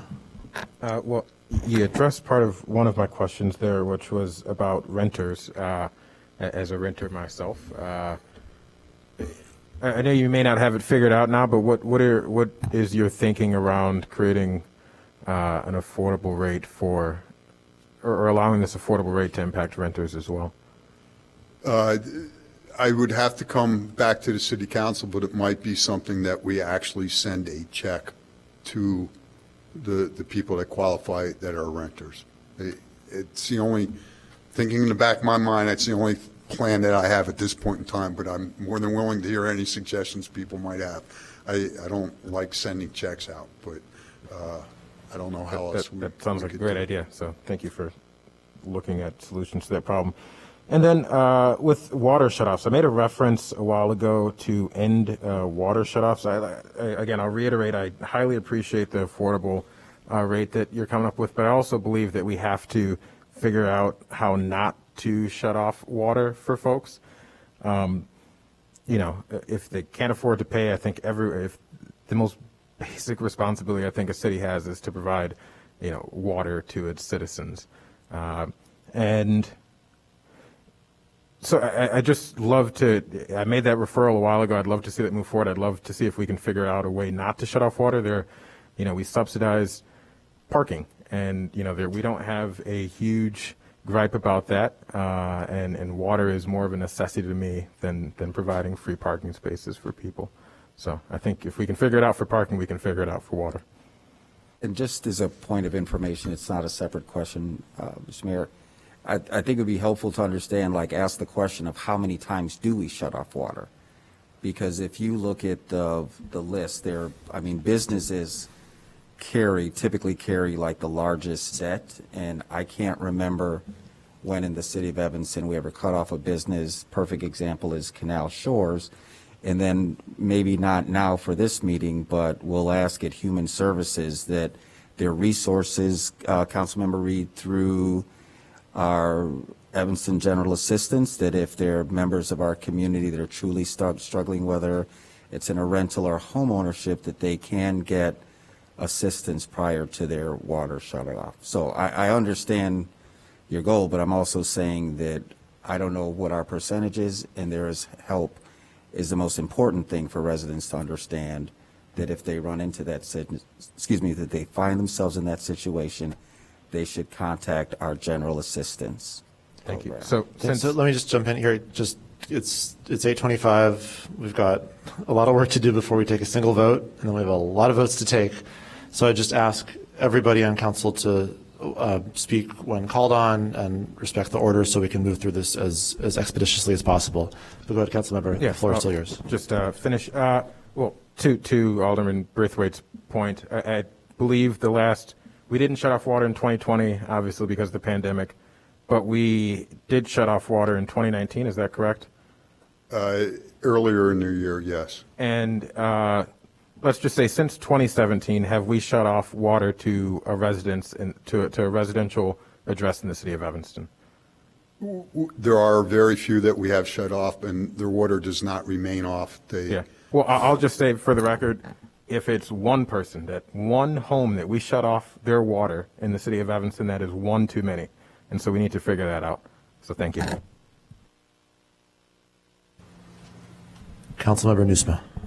Thank you, Mr. Mayor. Director Stoneback, a year or two ago, or three now, we looked into a tiered rate structure for water.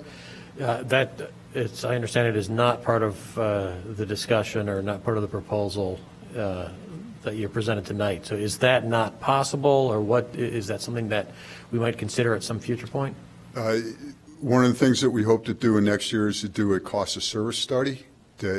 I'm concerned with the $226,000 less in revenue that we'll bring in potentially with the affordable rate.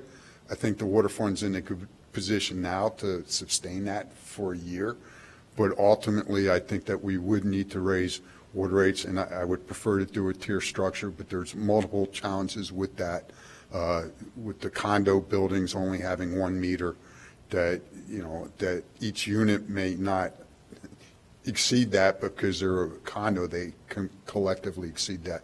So we have a new water billing system that would allow us to identify that better, and so we want to hire a consultant. We haven't done a rate model in a very long time because we were just successful in reducing the sewer rate and increasing the water rate to meet our needs, but that's starting to run out this time.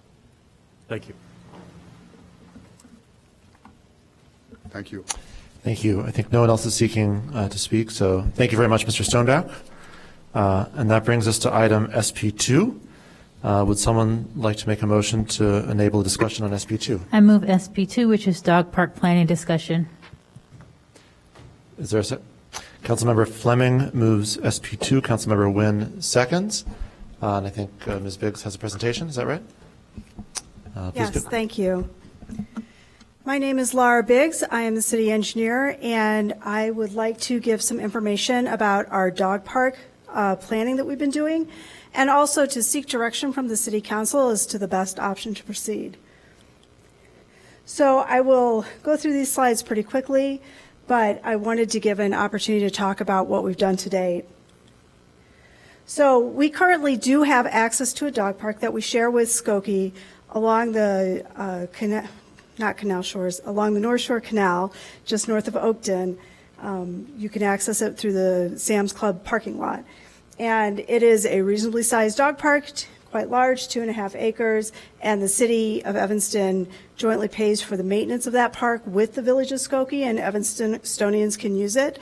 But what we have found is that we've been getting complaints that it's not that easy for a lot of Evanstonians to access unless they drive there. So the mayor, the previous mayor, had designated some good neighbor funding in conjunction with the city, Northwestern University, and of $85,000 in 2020.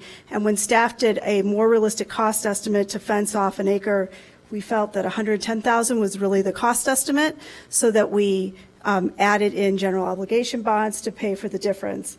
And then our goal was to actually get through this year and this fall, after having selected a site through a public engagement process, we would be constructing a fenced-off area to serve as a dog park.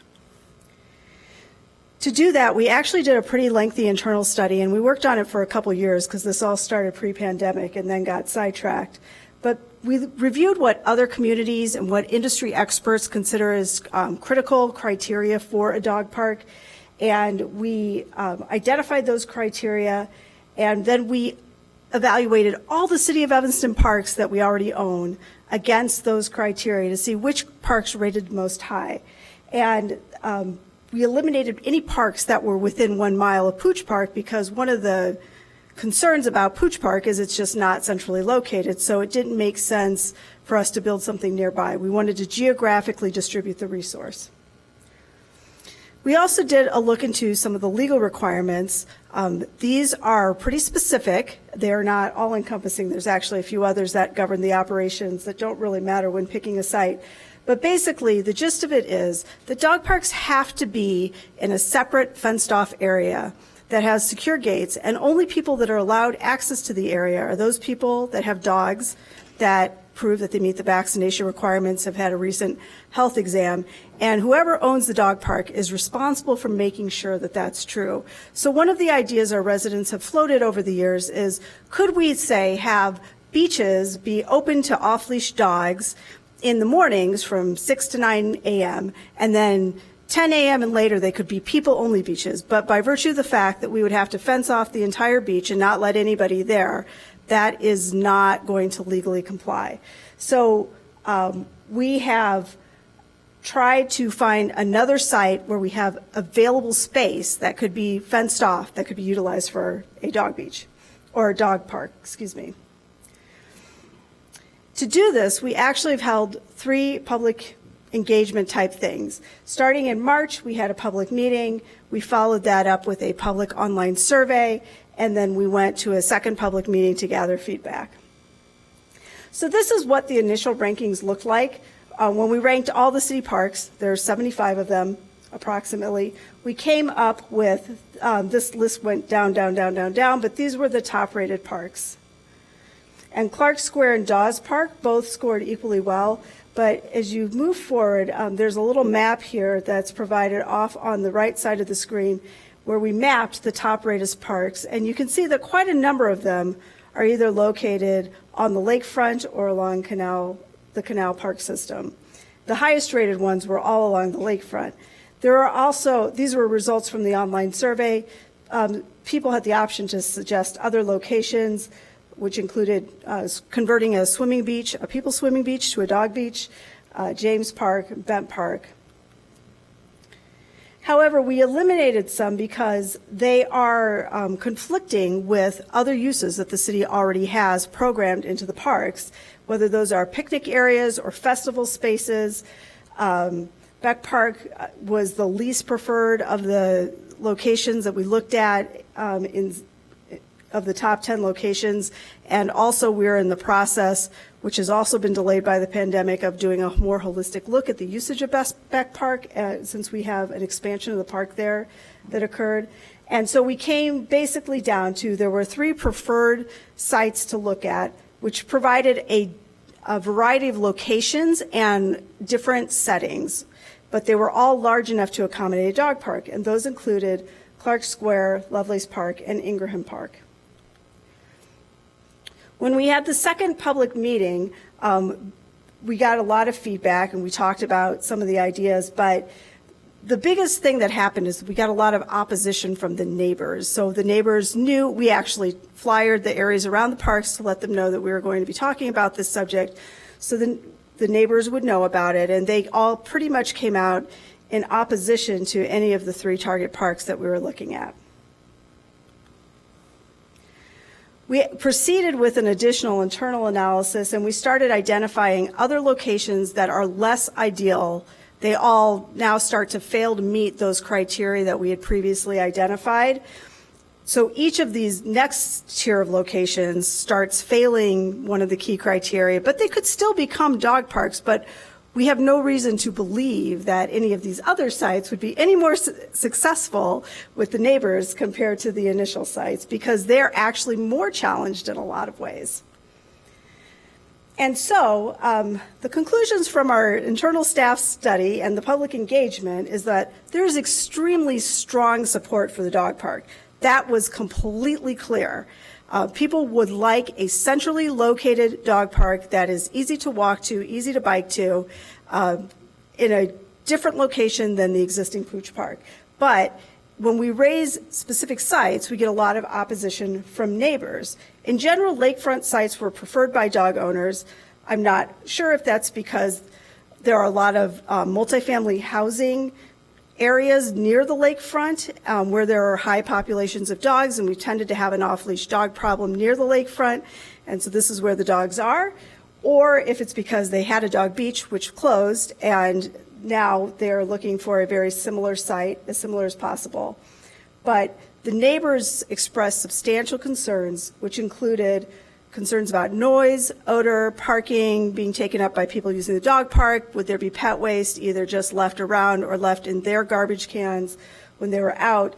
Clark Square is in a historic lakefront district, as are most of the lakefront parks. There was concern that that would somehow disrupt the character of the historic nature of the lakefront. However, the key point, because we had a lot of suggestions about dual-use sites where they were partly for dogs part of the day and partly for humans the rest of the day, we really don't think that's legal. That is just not something that's going to be able to be accommodated. And so we're sort of at a crossroads where the staff is really seeking direction about how to proceed. And there are 4 options that we have determined based on the public feedback.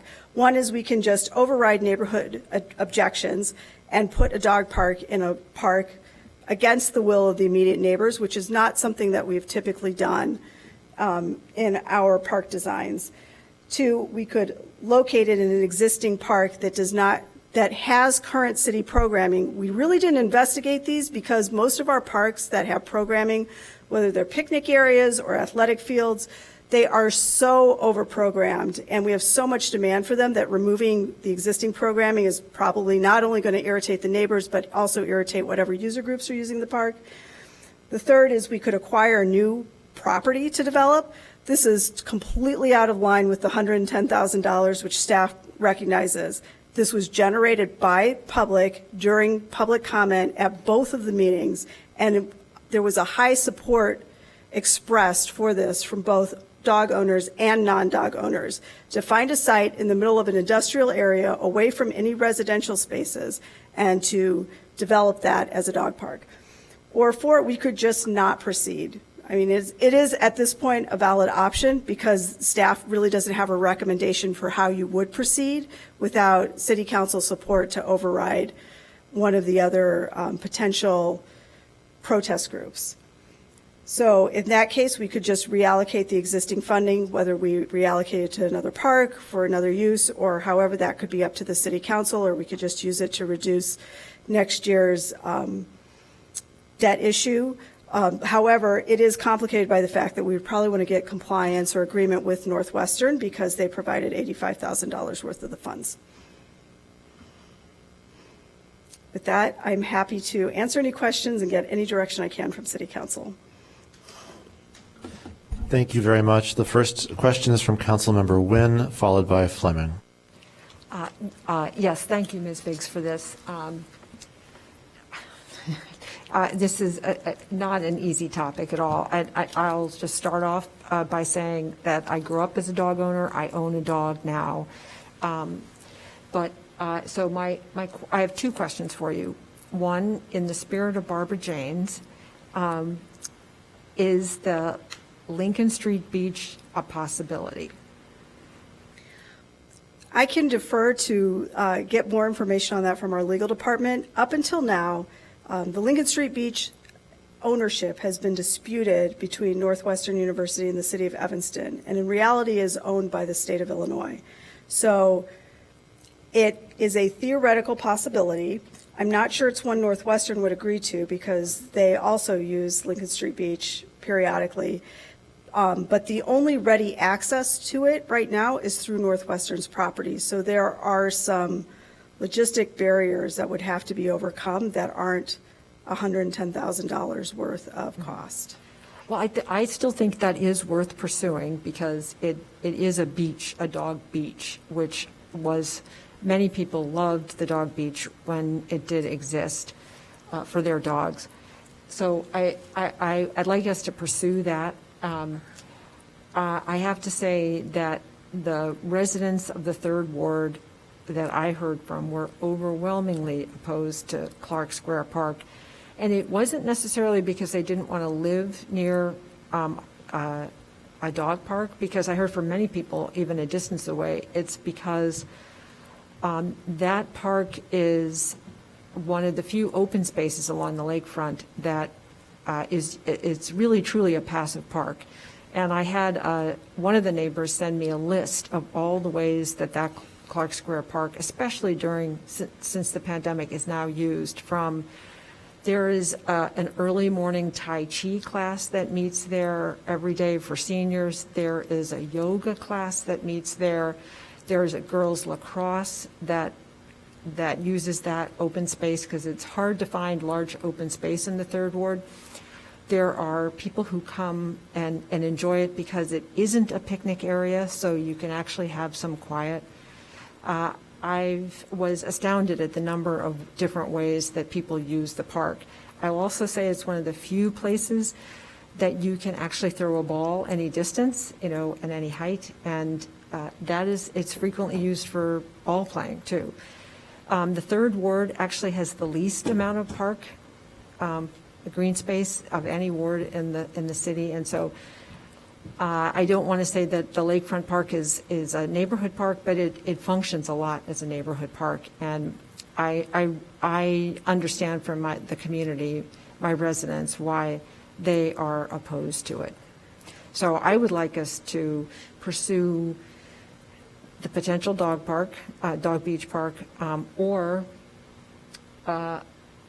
take option 4, because I really think we're in this impossible choice here at this point.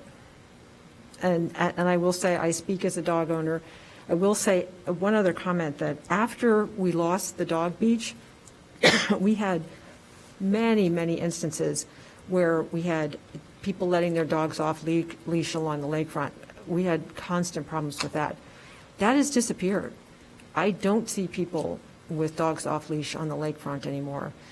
I think people have gotten used to the idea that they're going to walk their dog on a leash, which is what I do. Okay. Thank you, Mr. Mayor. Thank you. Next is Councilmember Fleming, followed by Kelly. Thank you.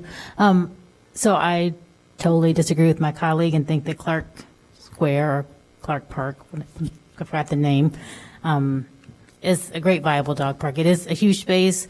I frequent it running or riding my bike, and I do see people doing things. I don't know exactly how big you had envisioned the dog park.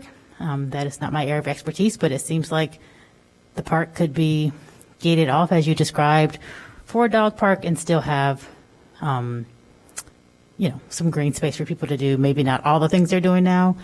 It is, a beautiful location, so I can understand why people would like to leave it open and have other uses for it. However, everyone can't afford to live near the beach. I think, we have to continue to think about using lakefront space for everybody. And while, it is used for people, it's been 5 years I've been up here, people have been talking about a dog park, and it seems like I would not support buying any more land.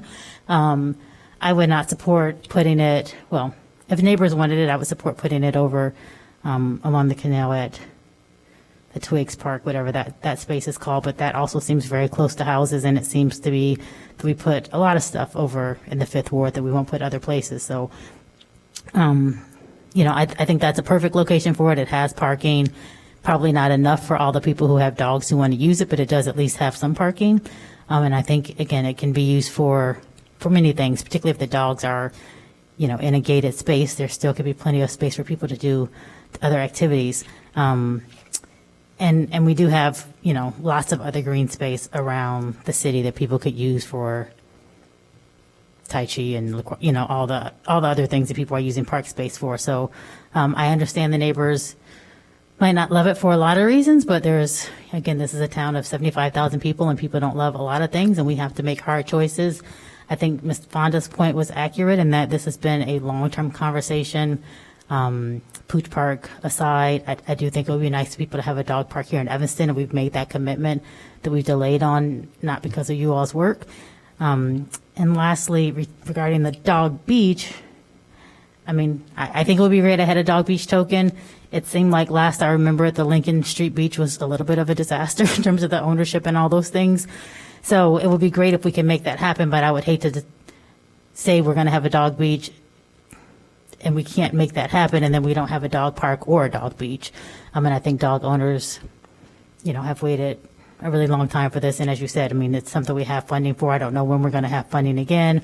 If we don't use it now, you said Northwestern might not put it up again, and then we just kind of be back to square one with kind of breaking a commitment we made to our community.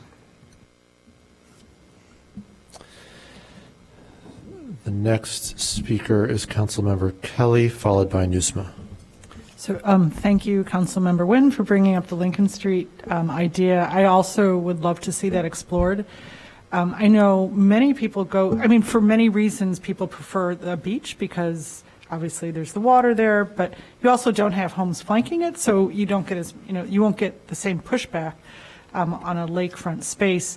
I know many people go to Wilmette to use the dog beach there, and they let everybody in, and it's right next to their swimming beach. So that is that I just want to point that out. So that would be great if we could look into it. I think that would be, and it could be accessed right at the end of Lincoln Street without too much. It seems like wouldn't have to be too complicated creating an entrance at the very east end of Lincoln Street.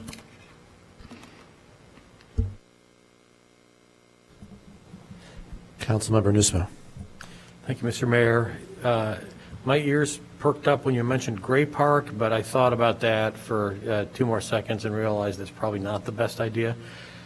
That's in the Fourth Ward. I would love to be able to walk to a dog park with our dog. Technically, I suppose I could walk to Pooch Park, but not if we're stuck in council meetings all night long. I won't have that kind of time. So I do think Clark Square Park is a viable option with respectfully sharing that opinion. I do think that kind of spreads out the dog park access a little bit, and would love to be able to take our dog there as well. But we're not voting tonight, so I can say that. It won't cost me anything.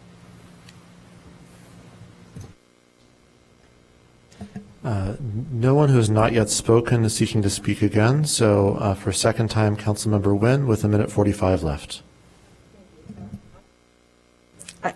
This is just to wrap this up. I've been at Clark Square Park many times. It has very limited parking, so I'd like to have a real count of what the parking is like there. There's a really small amount, and otherwise you're parking. Actually, I don't even think there's parking along Sheridan Road there, or else it's across the street. So I'd like a better understanding of the amount of parking that's there, because I'm surprised that even made the matrix for sufficient parking. That's all. Also for a second time, Councilmember Kelly with 4 minutes and 15 seconds left. And with regard to the Lincoln Street Beach, I think we should consider maybe thinking, this wouldn't be ideal for dog owners, but maybe the possibility of months when the beach isn't used so much by Northwestern students, so maybe for spring and fall months only, in terms of negotiating and maybe finding if we could maybe use that beach for some period of time would be nice. I mean, if we couldn't use it during the summer, even fall months or spring months would be wonderful. I think that's a great idea, Claire. Okay. Well, thanks to everyone for their input. Thank you, Ms. Biggs, for the presentation, and I imagine we'll be hearing more about this at another time.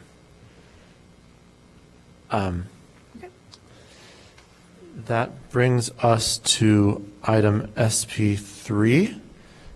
Would someone make a motion to facilitate discussion on SP3? I move that we discuss the animal shelter improvements. Second. Councilmember Nguyen moves SP3. Councilmember Nusma seconds. And back for more is Ms. Biggs. Thank you so much. Though I'm sharing this presentation. Again, my name is Laura Biggs. I'm the city engineer, and I'm here to talk about the Evanston Animal Shelter improvements.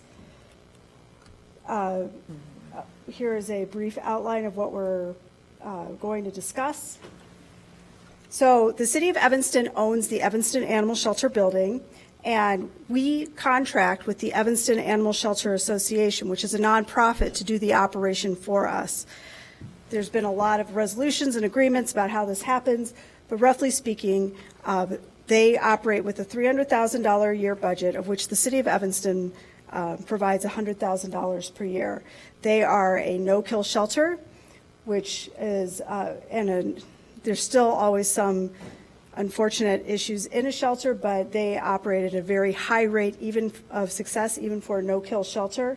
They use foster homes primarily to manage their capacity because the building is in really dire condition, and they utilize a network of over 150 volunteers to be able to afford this, which is not something that the city of Evanston would be able to activate on their own without a shelter association. They also provide a number of social services, including a pet food pantry. They provide assistance with medical bills for pets and a custodial program for pet care owners that have to go into long-term health care issues and can't take care of their pets for short periods of time. So their focus is really on keeping the pets in families' homes so that they don't have to take care of the pets. That's my summary, my plug for them, but that is essentially how they are operating the shelter. Now, the existing building has a number of issues that we've talked about. There was plenty of public comment on this, so I won't go into too much detail, but basically the shelter was built a long time ago in the 70s. It was intended to be an impound facility for dogs until they were euthanized. There wasn't really a lot of thought given to how to provide good care for animals for an extended period of time, and cats were not accounted for in this. There is a current problem in addition to the other issues with the building. The HVAC for this building is failing. The building is out of code for a lot of reasons, and the HVAC cannot be replaced without a substantial space addition just for the mechanical equipment for the HVAC. So if we are going to continue to operate this as a building for an animal shelter, we need to make a substantial investment into it, which we've known for a while, just to be able to meet the current code requirements. We had partnered previously with another association called CARE. Between 2007 and 2012, the City of Evanston and CARE worked together for quite a while to try to figure out how to fix the issues with the building, because these were pretty much known already back at that time. Things with CARE did not work out, so in 2015 we entered into the partnership with the Evanston Animal Shelter Association. During the period of 2015 to 2017, city staff did an evaluation of a lot of city buildings and what their capital needs were, and it became clear that the Evanston Animal Shelter had some really specific needs that were not easily solved. And so I made City Council aware of that in a budget presentation in 2017 with the suggestion that we'd hire a consultant to do a study. It was directed by the City Council at that time to have staff do a study in conjunction with the Animal Welfare Board, which we then did. It took us a while because we didn't really have time to do the study internally, but we did complete a study. We worked with the Animal Welfare Board.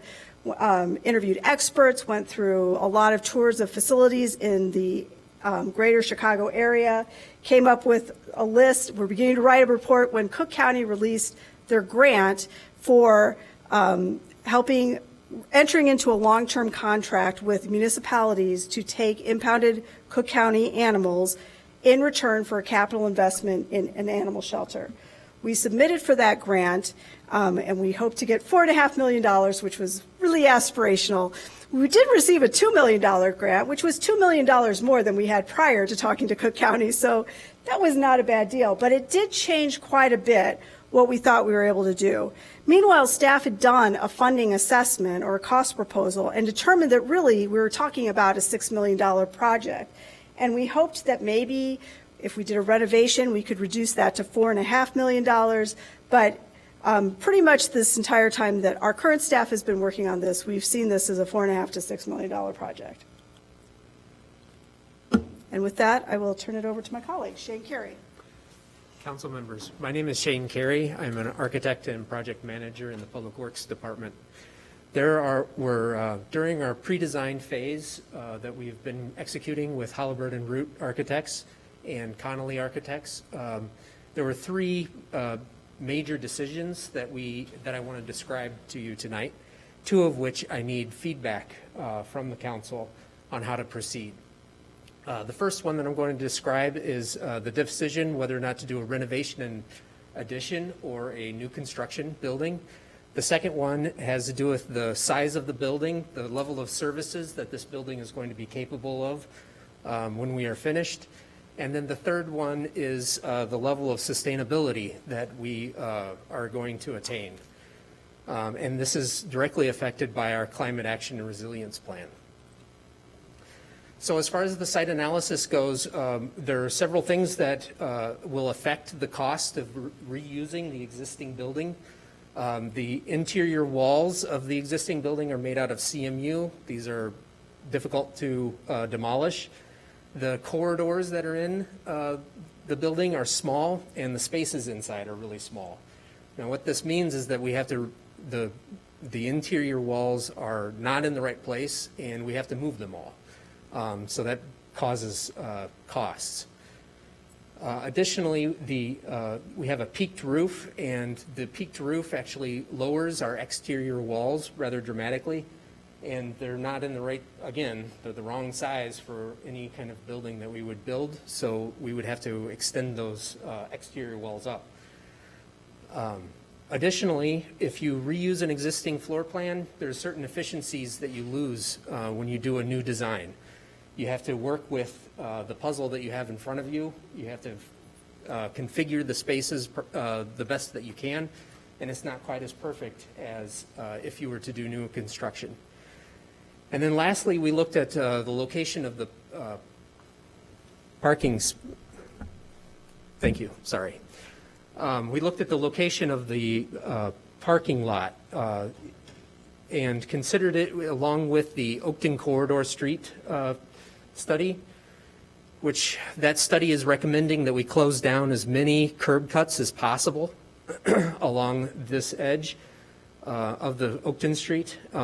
So we believe that it would be far superior for the project if we relocated the parking lot to the east side of the building and reuse the traffic signal that is already in use for the shopping center that's across Oakton Street. And we would also be able to use that for any future development in the recycling center. So with all of that in mind, we did a cost analysis, and it looks like the reusing the existing building would either be cost neutral or it would cost us more money to reuse, which is a little bit against intuition, but because of all those reasons that I just described is why that has happened. All right, moving on to the level of use or the level of services that the building can provide. We broke the different options into three different levels, a health and welfare community programs. For this is kind of the base building that we absolutely have to have in order to function and meet the requirements that have been put forth that we applied for the Cook County grant. In this, we right-sized the capacity of the facility, meaning that we had to increase the number of dog kennels and cat cages that we would be using, and also adding cat colonies instead of just cages. We would add a community room. The community room is used for a variety of different things, from dog training to community outreach. There are certain social services that we would be able to accommodate. Also, it's important that we would be separating the adoption and the intake areas within the building. Intake is a very different experience from adoption. We've got moments when you're giving up your pet are very sad, and it's really best to keep that separate from happy moments, such as when you're going to be adopting a new dog. Also, it's also important that we separate the species. Cats and dogs, they cause each other a lot of stress when they can see each other and smell each other. And our current facility has that, a new facility would not. So those are all the things that would be accommodated in the level 1. We've also provided another category of level 2, which has certain operational efficiencies associated with it. We would increase the size of the building in order to have a sally port, and this helps with impounded animal transfers. So this is very useful for the Cook County when they come in with an animal. They can transfer that dog or that cat into the cages. It'd also be helpful for our police department when we do impounds. Additionally, we would expand the medical facilities. This expansion of medical facilities would lower the ongoing costs that the Evanston Animal Shelter would have to have. And it also would provide the opportunity for community spay, neuter, and vaccine programs. Now, the Evanston Animal Shelter Association has never provided those in the past, so it might take them a little while before they start to provide these services, but it would be a possibility with this level of services. And then finally, the level 3 it provides additional space in almost everything. It's a little bit bigger everywhere. This provides more human comfort. It has additional space for adoptions. And all of this additional space would provide flexibility and helps with the volunteers, which there are a very large number of volunteers at this for the Evanston Animal Shelter. So, and down below, there's this chart that indicates the different costs that are associated with those levels of services. All right, so additionally, we have to discuss our sustainability goals. The city has code requirements. We have a green building ordinance, and we also follow the International Energy Conservation Code 2018 currently. If we build a building to our code minimums, we suggest that attaining LEED Silver certification is the minimum for those goals, and meeting that the energy code would make a significant improvement over the existing facility. However, it does not do much for the Climate Action and Resilience Plan. So we have identified a path that electrifies the building. The goal there would be to not have any natural gas burned on site, just using electricity for the entire facility, and prepare for future solar installation. And there's a cost that's associated with these advancements. And then finally, we've put into a bucket of net zero energy building. And a net zero energy building is one that produces as much energy as it uses over the course of a year. And there are a lot fewer buildings that have this, and a lot fewer animal shelters. I have found 2 that have been designed and they're under construction, but I don't have any. I haven't found any that have actually been built. It's important to note, sorry, I forgot this, the zero carbon emissions, the electrifying the building does have an operational cost, at least in the short term, where we increase our electricity use. And because of that, we would have to pay for that extra electricity. if we go to a net zero energy building, our operational costs drop substantially, although not to zero for our utilities. There are substantial technical challenges that go along with a net zero energy building for an animal shelter specifically. An animal shelter does not have the opportunity like an office building to shut down and not use energy overnight. It's in use 24 hours a day, all days of the week, and all year round. So that increases the amount of energy use. Additionally, there's a lot of cleaning that has to be done, and that's energy as well. And then finally, we have a tremendous number of air changes that are associated with an animal shelter. The air changes are closer to certain sections of a hospital than they are, say, a residence or an office building. So that causes me to hesitate to say that we can absolutely do this without any problem. There are definitely some issues that need to be overcome, some challenges. So here is a slide that shows a matrix of the cost, the budgets that are associated with each of these different options. Along the rows, we have the sustainability goals. In the columns, we have the level of service that the building can provide.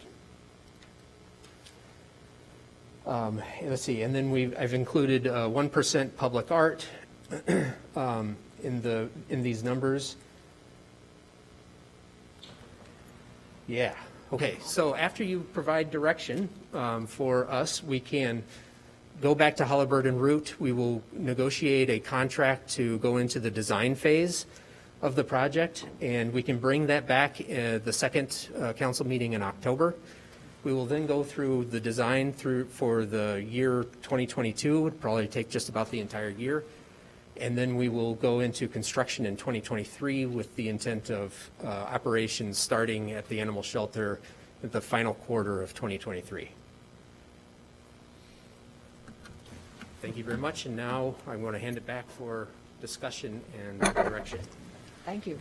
And also, I would just like to mention that Vicki Pasenko, who's the Executive Director of the Evanston Animal Shelter Association, is also here if you have any questions about their operations. Thank you. Are there any questions? Councilmember Reed. Yeah. Thank you, Shane and Laura, for the presentation, and thank you, Vicki, and all the folks who are advocating on behalf of this. I received a number of emails from folks enthusiastically supporting this. And in fact, sat on the subcommittee that is planning part of this. And so I am supportive. I think we have a duty to ensure that we're providing for the welfare of all of our neighbors in the community. That includes our pet friends. I actually do have a question for Vicki, but first I'll say, I want to make sure that we are also financially responsible to our taxpayers.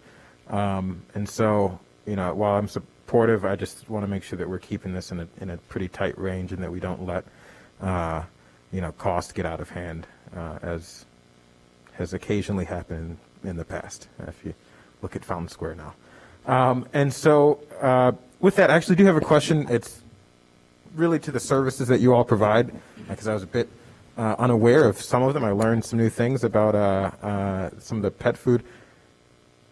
So those are great services. I'm glad that those are provided. Those provide, as we can see, a lot of value to the community, and so it's if we can expand some of those with this new building. Particularly, I'm curious, does the shelter provide spaying and neutering for, I recently, go ahead. For the animals that are adopted from us, absolutely. For Those animals, are all, if someone, outside needs to bring an animal to the shelter, either someone grabs an alley cat or adopts a cat somewhere and it's not spayed and neutered, And it's their personal cat. And it's their personal cat. We really don't have the resources to do that. What we would do in the new facility, ideally, is we need to hire a veterinarian in the new facility either way. And what we'd like to do is have sufficient space and sufficient veterinary staff within the new building to be able to provide that service to people. But right now, we send all of our animals out, the ones for adoption, to private veterinarians, and the cost is prohibitive to be able to do that to a broad base of community members. But that's what we'd like to do in the future. And I'm also thinking specifically for low-income folks in our community who have, for example, I recently adopted a cat, needs to get spayed and neutered. Okay. And for lower-income folks, the closest place to get affordable services, for spaying and neutering particularly, but veterinarian services overall, is going down somewhere near 26th in California or something, like somewhere near Cook County. It's somewhere over in that vicinity. And that's a pretty far... Actually, Treehouse recently opened a clinic that provides low-cost spay and neuter services to residents, and we refer a lot of people to their program. You have to make an appointment. I don't know exactly what the costs are, but I know that they did recently open. How far is that And Treehouse is on Western Avenue. Right. It's very close. Tui. Yeah. Okay. So they do offer that now. We refer a lot of people to their program. Okay. And I'd just love to see, if possible, particularly with the investment, that we can make some of those services. We would love to do that. We haven't run a clinic before, so we have a learning curve. Obviously, if we have the space and we're able to hire veterinary staff, we need a little bit of time to get up to speed on that, but that would certainly be a goal. And then from your, based on the various proposals that are before us, obviously there's an actual minimum proposal, but what is the minimum hope of the shelter? So if we had a blank check, obviously, that would be $10 million, but we can make either of these two recommended proposals work. They're both, would we love to have the higher one? Absolutely, we would, but we can make either of these work for the community. And as long as you guys give us the basic funding that we need for the $5.5 million or $6 million kind of base level, and then do whatever with the sustainability, we'll be good. And I'm sorry, I walked out during part of the presentation to talk about something later on the agenda.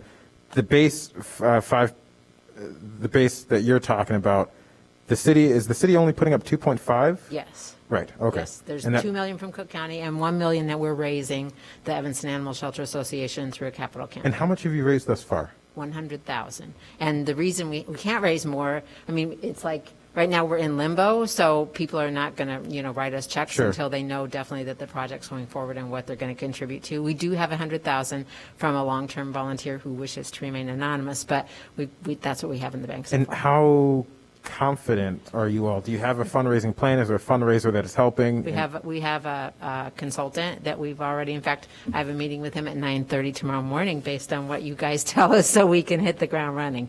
I'm confident that we can make that happen. Yeah. Okay. Thank you very much. Yeah. Council Member Nusma, followed by Kelly. Thank you, Mr. Mayor, and thank you for all the good work you do at the shelter. Full disclosure, we are a dog family, one of many who acquired a new family member during COVID, and they finally convinced the dad. I'm fully on board at this point.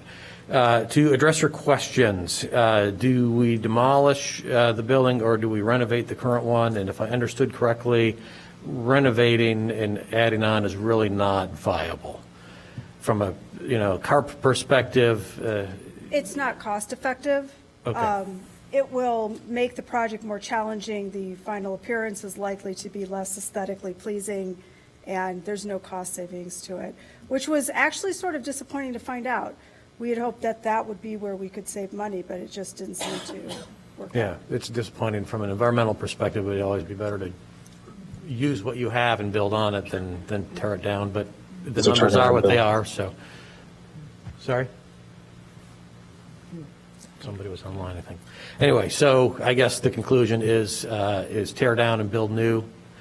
And so on your other question is which level of service, I had a question about if we expand to the level 2 and adding the operational efficiencies, that costs a little bit more, but will save money.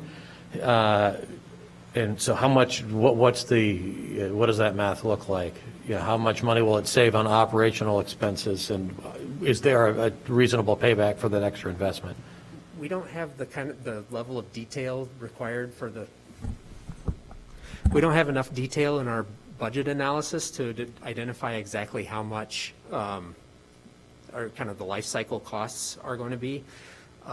So it's difficult for us to say exactly at this stage. We will be doing more detailed cost analysis as we go through the process, but we don't have that yet. My personal opinion, or my feeling is I would lean towards level 2, not knowing what the numbers are. Hopefully the numbers will help justify that conclusion that I want to jump to. And talking about the environmental commitments, I am in favor of going as green as possible. And a similar conversation, there's a trade-off between increased capital expenses and over time reduced operating expenses. You're probably too early in the process now to be able to specifically look at those numbers. So I will say, in my opinion, at least level B, making it solar ready, and whatever we can justify from a 20-year financial perspective to invest more up front that will save over time. I think that makes sense. We'll have to let the engineering and studies and the financial performance kind of speak for themselves at that point. On the technical side, we mentioned solar. I assume you're thinking solar PV, but because of the increased hot water use, this might be a good candidate for solar thermal, which generally doesn't make financial sense for residents these days because we're offsetting natural gas. But if we're offsetting electricity, which we would be in this case, solar thermal might be worth looking into. So I'll just throw that out there. And if we're doing the level B, we're designing a solar ready building. That means to me a roof that is situated to maximize solar intake. Structurally, it can accommodate solar, which wouldn't be a big deal, and appropriate conduit in place to allow solar panels to be installed. I hope to be discussing later ways we can go solar on other city buildings, including perhaps this one at no upfront cost to the city. A discussion for another time, but just to give you a heads up there. And then last but not least, I want to make sure that we are considering ongoing maintenance costs for this buildings, so we don't run into another old Robert Crown or Harley Clark, where 20 years into a relationship with a nonprofit, we've got a building that is in a decrepit state of repair. So whatever we can do to address that and make sure that that maintenance funds are readily available, so we are not caught off guard at some point down the line. Thanks. Thank you. Next is Councilmember Kelly, followed by Ravel. Thank you. Thank you to all the volunteers and the board at the Evanston Animal Shelter. Full disclosure, we have adopted 4 animals from the animal shelter. They aren't all with us now, but over the years, and have loved them. Thank you very much. So I just have a couple of questions also to dovetail a little bit on questions regarding costs. So like square foot cost, what are we, it sounds like we're looking at a pretty high dollar amount on square foot. So the way that we did it was we looked at we have Connolly Architects, which is an animal shelter specialist, and they have done several animal shelters in the Midwest, and we took their cost per square foot and extrapolated them to our environment, our labor. Our local cost of labor and construction. And we also, at the same time that we did that, we also looked at Halliburton Root provided their square foot costs for several buildings that are in the area, and compared those square foot costs to buildings that are outside of the area. So both of those things kind of work together, and that's how we came up with the cost per square foot. I don't have the number off the top of my head of what the math works out to for the. So I think, I mean, it seems like, I mean, do we have, what is the firm that you said you compared with? What was the name you said? Connolly Architects is Connolly? the animal shelter specialists. That is Okay. on the I mean, do we have design any comparables in square foot? It would be nice, like with local recently, recent, that I would be can great. provide Just to that. compare. actually I haven't- sense that it's a little bit, that we're high compared to theirs. others, from what I'm hearing, that the square footage price is really high. And I'm not saying it's not necessary, but just to understand why it's so high would be helpful. If that turns out to be true, that's Mhm. awesome, because that means because we won't set our budget. I mean, we won't spend all of our budget. We will spend what the construction cost is. Also, that the square footage costs are for interior space, but the estimated costs also do include some external site improvements, including parking lots, pathways, dog runs. Sure, it's the average of everything, from HVAC to masonry to everything. I mean, that's what we're looking at, the average, square foot cost for this. And it also includes costs for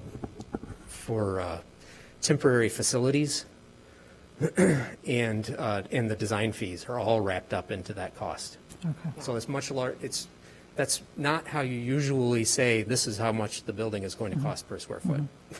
Okay. You usually just include the building structure itself, and Okay. maybe FF&E. I see. Okay. And so, I believe the council voted on the amount of money so far that's voted on was, the 100,000 for the, I guess it was for the consultants for phase 1. Is that right? So, and has that been completed, phase 1? Phase 1 is not quite completed. We felt like because we came across these major decisions that we needed feedback from the council, that we were going to get that feedback and finish off the conceptual design over the course of the next month, and then move into the schematic design, which is a part of the design phase. Okay. So if that were to expand, but that 100,000, that shouldn't change, correct? Well, the 100,000 will carry us through the end of the pre-design, which is about one more month worth of work. Exactly. And after that, we would enter into a new contract amendment over the existing contract with the architect for the design and construction services. They should be able to estimate that, because now they will know what they're going to build. Okay. And is that figured in these numbers? Yes. Okay. That's included in the numbers. Great. Thank you.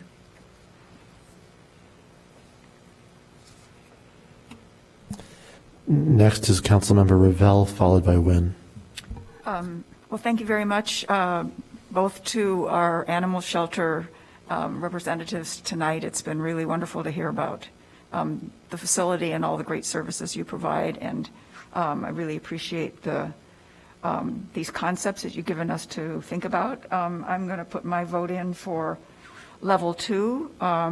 It seems to me that providing that surgical space and being able to offer vaccinations and spay and neuter services to our residents will ultimately help make sure that we have fewer unwanted pets, and so that's a really important benefit to the broader community.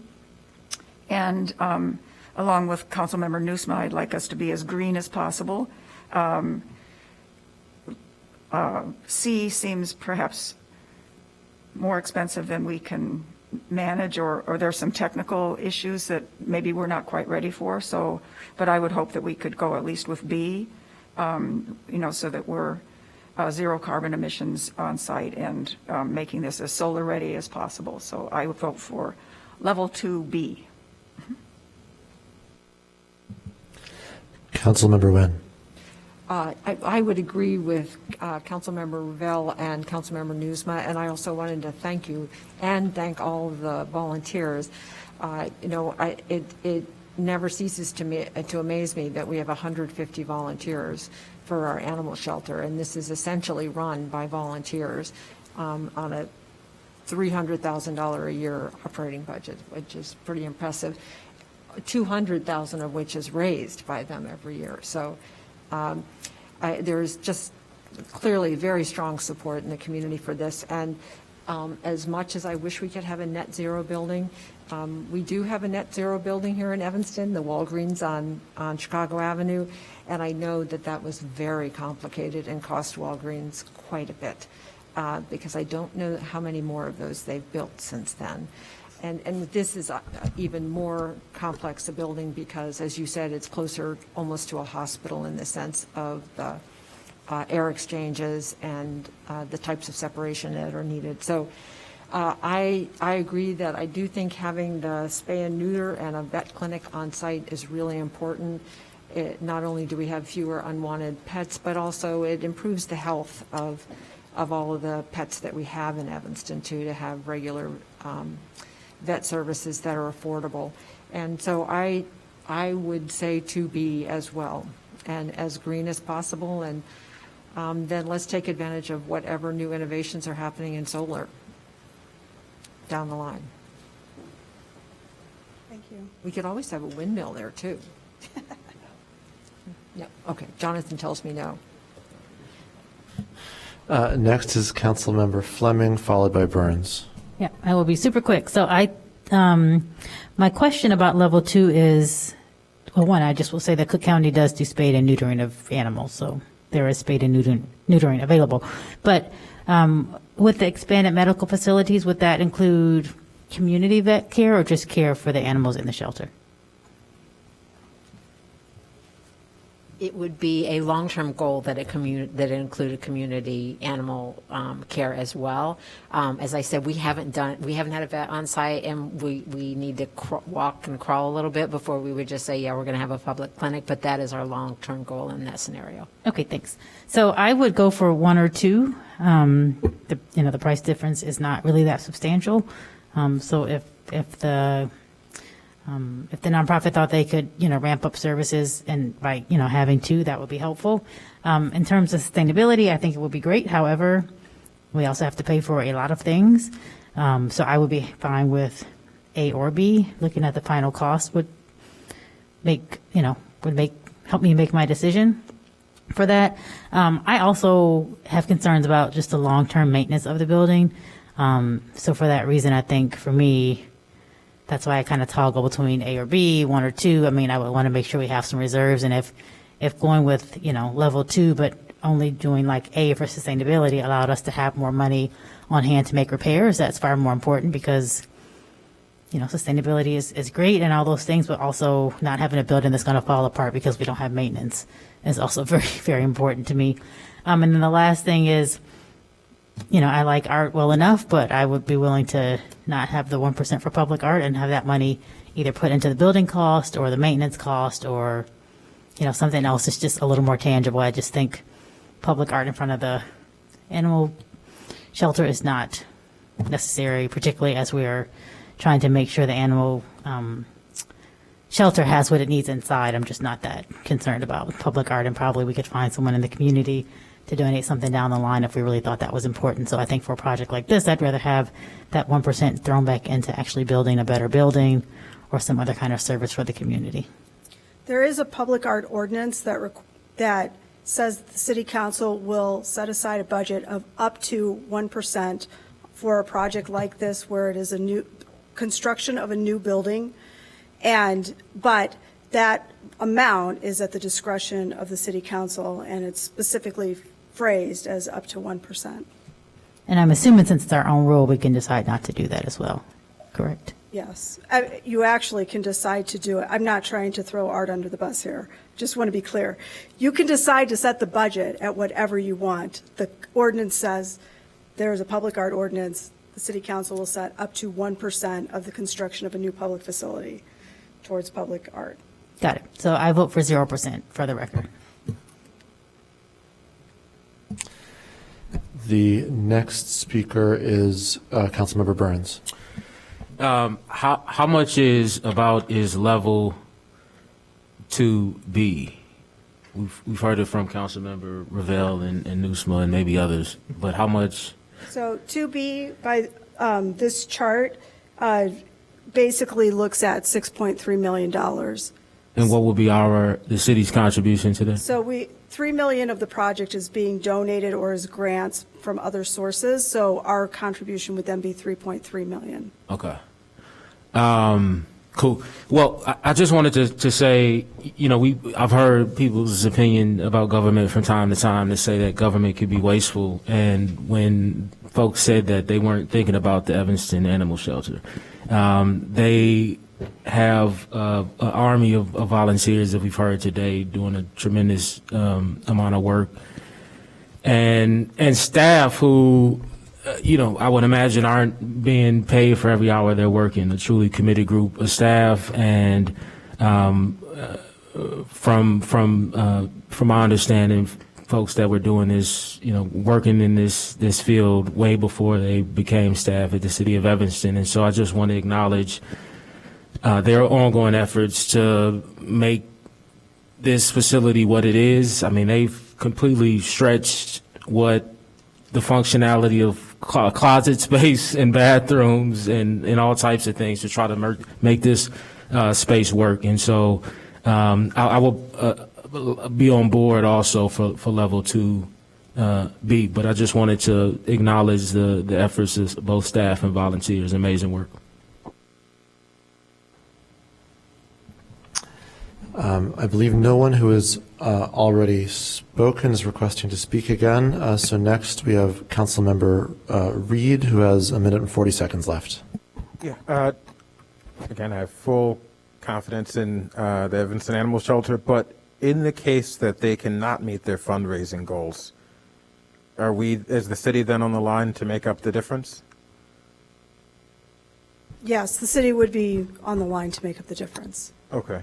And I do think I will echo, I'll just throw that out here now. I'm also in support of 2B, if I didn't say that before. But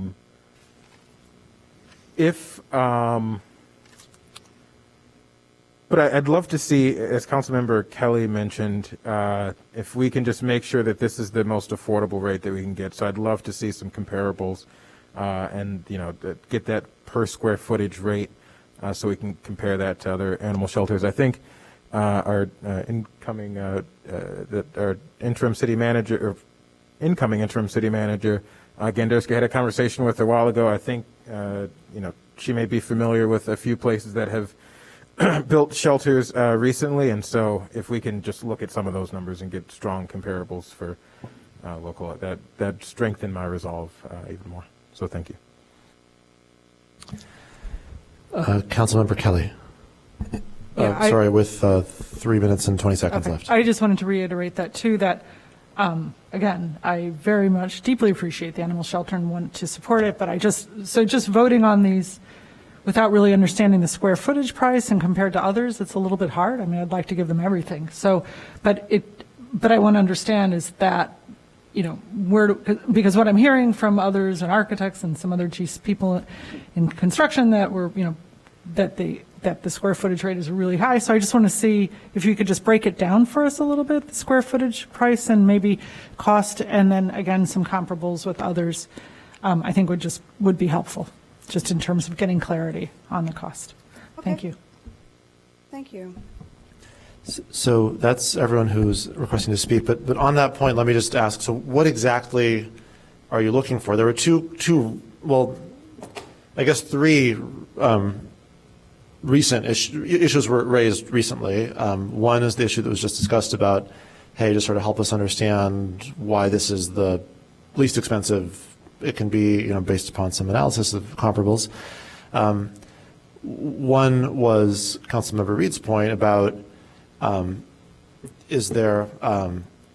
isn't really an assurance that the costs would be as advertised because there's $900,000 of fundraising that, notwithstanding our confidence in the shelter, that could fall to us.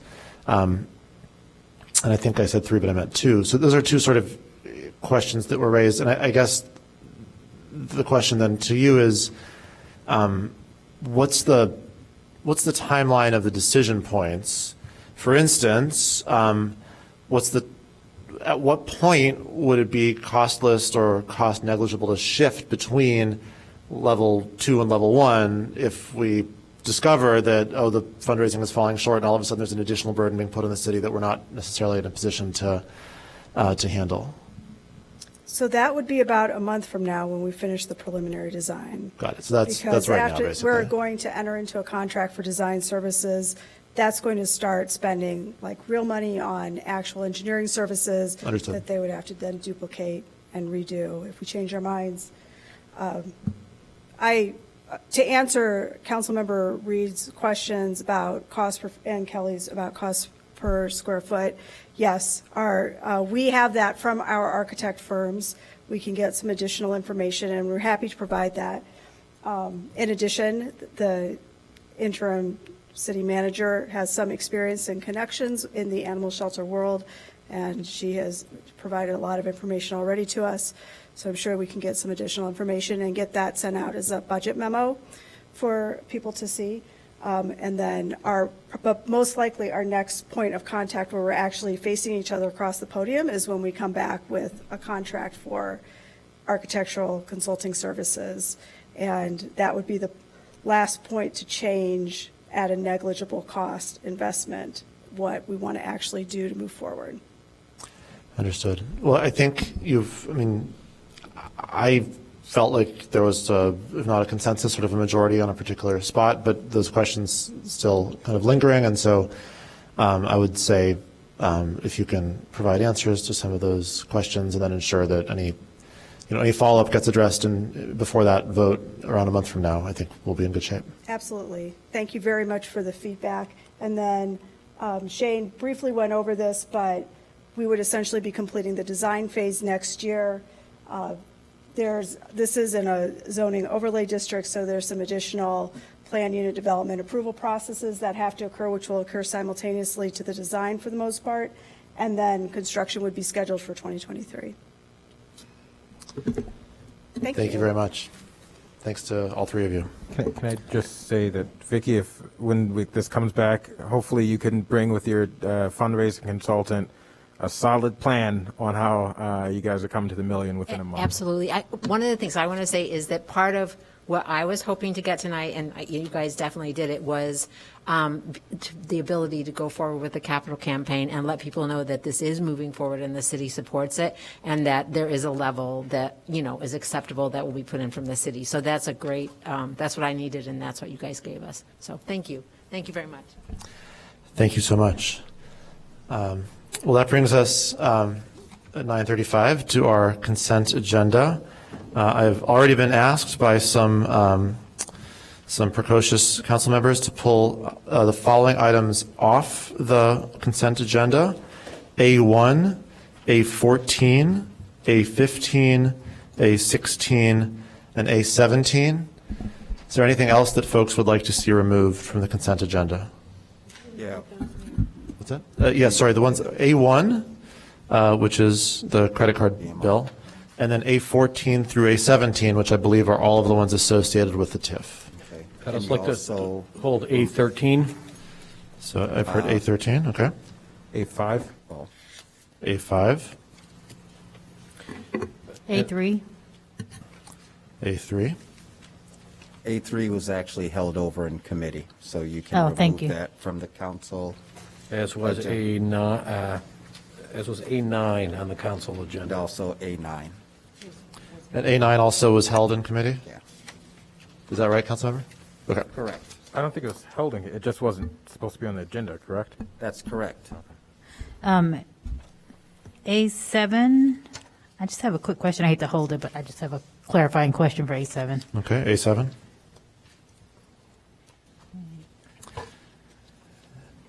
Anything else? Yes, it is.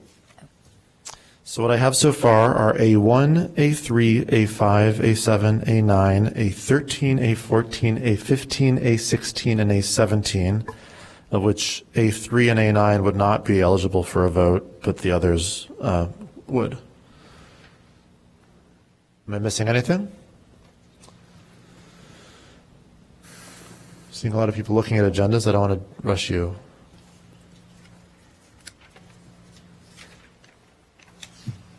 I'm good with that. Oh, R1 as well. R1.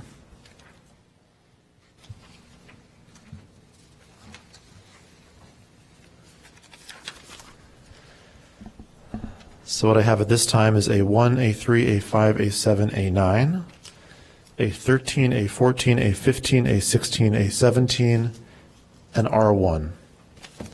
Any last requests? Okay. I move the consent agenda. What's that? I move the consent agenda. Councilmember Reed moves the consent agenda. Is there a second? Second.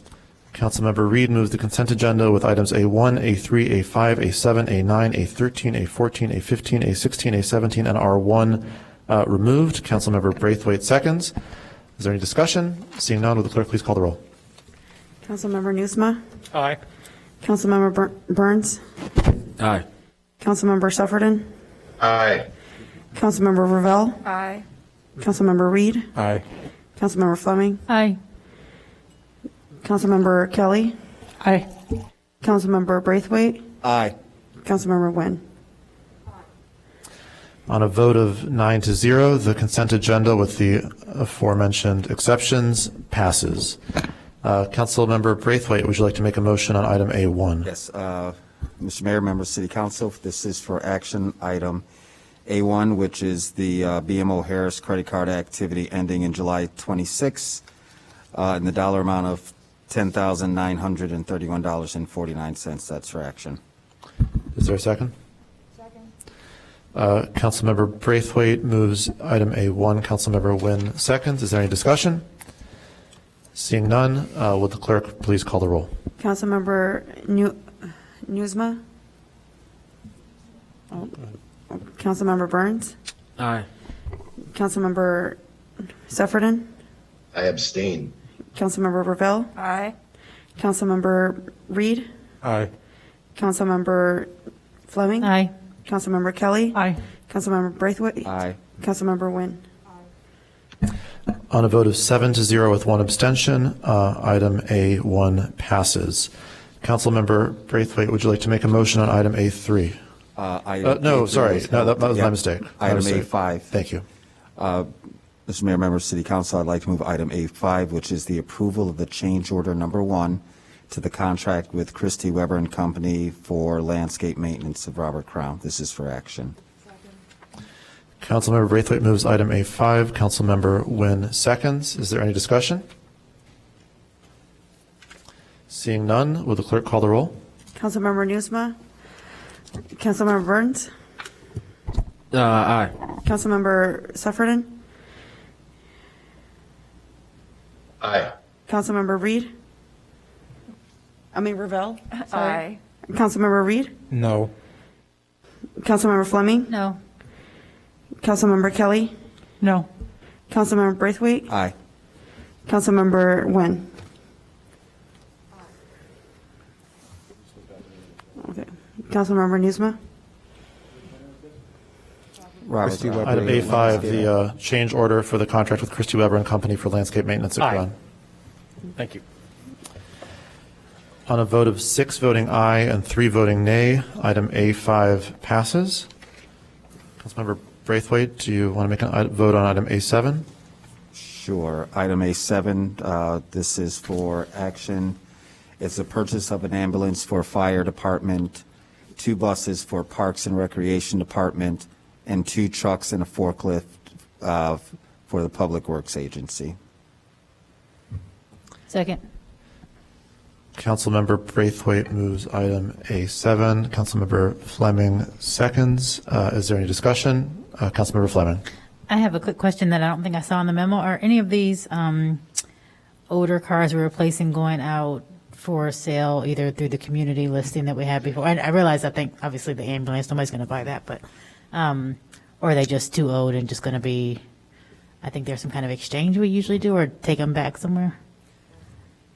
I don't recall that was in the memo. I don't think that was in the memo, that's what I'm asking. Yeah, actually, I'm not sure the answer to that, and I was hoping that maybe somebody was on the Zoom call that would be able to answer that, but it looks like nobody is jumping at the bit to do that, so I'm going to have to get back to you on the answer to that. Okay. Councilmember Fleming, I've reached out to Sean Cholock to answer that question. He's going to jump on here shortly. Okay, thank you. I will just say while we're waiting for Sean, I'm very excited to see the 2 new buses for Parks and Rec. I saw the Levy Center bus the other day, and I'm glad that we're going to be able to update that bus for our seniors. Mhm. Can I suggest, Mr. Mayor, until he gets on, maybe we'll just. You know keep what? on Actually, I'm moving? happy to vote for it. If he could just email me, that's fine. We had it in the memo previously, so I want to make sure I keep up with those things. So I'm happy to support it and just get Sean to email me later or the council later. Councilmember Fleming, Sean just responded to me that he said that we will probably auction all of these items. Okay, thank you. Thank you very much. Seeing no further discussion, will the clerk please call the roll? Councilmember Newsma. Aye. Councilmember Burns. Aye. Councilmember Sufferton. Aye. Councilmember Ravel. Aye. Councilmember Reed. Aye. Councilmember Fleming. Aye. Councilmember Kelly. Aye. Councilmember Braithwaite. Aye. Councilmember Nguyen. On a vote of 9-0, item A7 passes. And that brings us to item A13. Would you like to make a motion, Councilmember? Sure. Mr. Mayor, Mayor of the City Council, I'd like to move item A13, Resolution 91-R-21, allocating $850,000 in ARPA funding to the 2021 equipment replacements. Is there a second? Oh, I can second that. Was that the second, Councilmember? Second, yes. All right, so Councilmember Braithwaite moves item A13, Councilmember Fleming seconds, and for discussion, we begin with Councilmember Newsma, followed by Fleming. Thank you, Mr. Mayor. We're talking here about $850,000 in ARPA funding, and we still don't have a defined strategy of how we're going to address the entire $43 million in ARPA. So, yeah, I would very much prefer that we finalize our big picture strategic discussion rather than piecemeal out the money, before we before we've settled on how we're going to allocate ARPA funds between the various buckets. So I guess, and I'm not saying we ultimately wouldn't end up approving $850,000 for this expense. I'm not questioning the judgment in spending money in that way, but I'm very, very uncomfortable. We are continuing to chip away at the ARPA funds without having had our strategy fully defined. So if we did not approve or held this item this evening, would there be a practical implication in waiting to have our strategic discussion complete before we vote on this particular expense? Mr. Mayor, members of the council, it's somewhat of a tricky question in that when the budget was approved last year, the council directed that we bond for these vehicles. It's not the best practice, but at the time it was the best option given the situation that we found ourselves in. When we came to the point at which we were ready to issue bonds this year, there was a collective direction of the council that we should minimize any bond issue, given that we were going to be awarded $43 million in ARPA funds. And the direction from the federal government was, these funds are supposed to be used to offset revenue loss and difficulties that cities faced because of the COVID-19 pandemic. Excuse me. So while I understand we'd like to leverage these funds and get a massive return on their investment because it's one time and once in a generation, it's also prudent and practical to use them for this purpose, given the fact that we're going to be putting less debt on the community if we chose to use this money for that purpose. I mean, the downside of not passing this tonight is that there is no other funding source that's been offered to pay for these vehicles that are coming out of the current year budget. So we have a few more months before the end of the year. Maybe there will be some funding source identified other than ARPA, but I haven't heard any yet. So I can offer some suggestions. but those would be not as prudent as what you find in front of you this evening. But I would give the council the option, if you were uncomfortable voting on it at this point in time, to perhaps table it to a date certain, maybe the second meeting in October. That would give you some time to have another meeting on ARPA and finish the conversation that you would all like to finish and potentially come to the same result. I'll welcome comments from my colleagues if they'd like to weigh in. Sure, and before I call on folks, just in response to that back and forth, I don't know that I've said, in fact, I haven't said into this microphone, in reaction to what I thought was really, really important feedback from council when we discussed ARPA just at our most recent meeting, we will be having a special meeting a week from today, which I expect should have only one agenda item, which will be a discussion of ARPA that can hopefully enable us to resolve some of these questions. The next speakers will be council members Fleming, Reed, Braithwaite, and Nguyen. I agree with what Mr. Newsman said, but given what City Manager Storley said, I would be happy to table this until we have those ARPA conversations. And as she said, maybe we will decide it's best to pay down some debt, or at least buy some things that we were going to bond for so that we don't have more debt. But I do think it's probably good to have a larger conversation. And I think just kind of given my last comments as well about vehicles, while many of our staff are working, we still have, the building's not open. We have many staff who are still working from home. And so I am always just kind of concerned, particularly coming out of a year where we've had a parking lot, pretty much full of vehicles that haven't been used as much. Just making sure we're kind of overanalyzing the number of vehicles we're buying, given that, again, a lot of our staff are still working at home. So I would be happy I'll wait for everyone else to talk, but to table this until we get further in our ARPA discussions. Council member Reed, followed by Braithwaite, followed by Nguyen.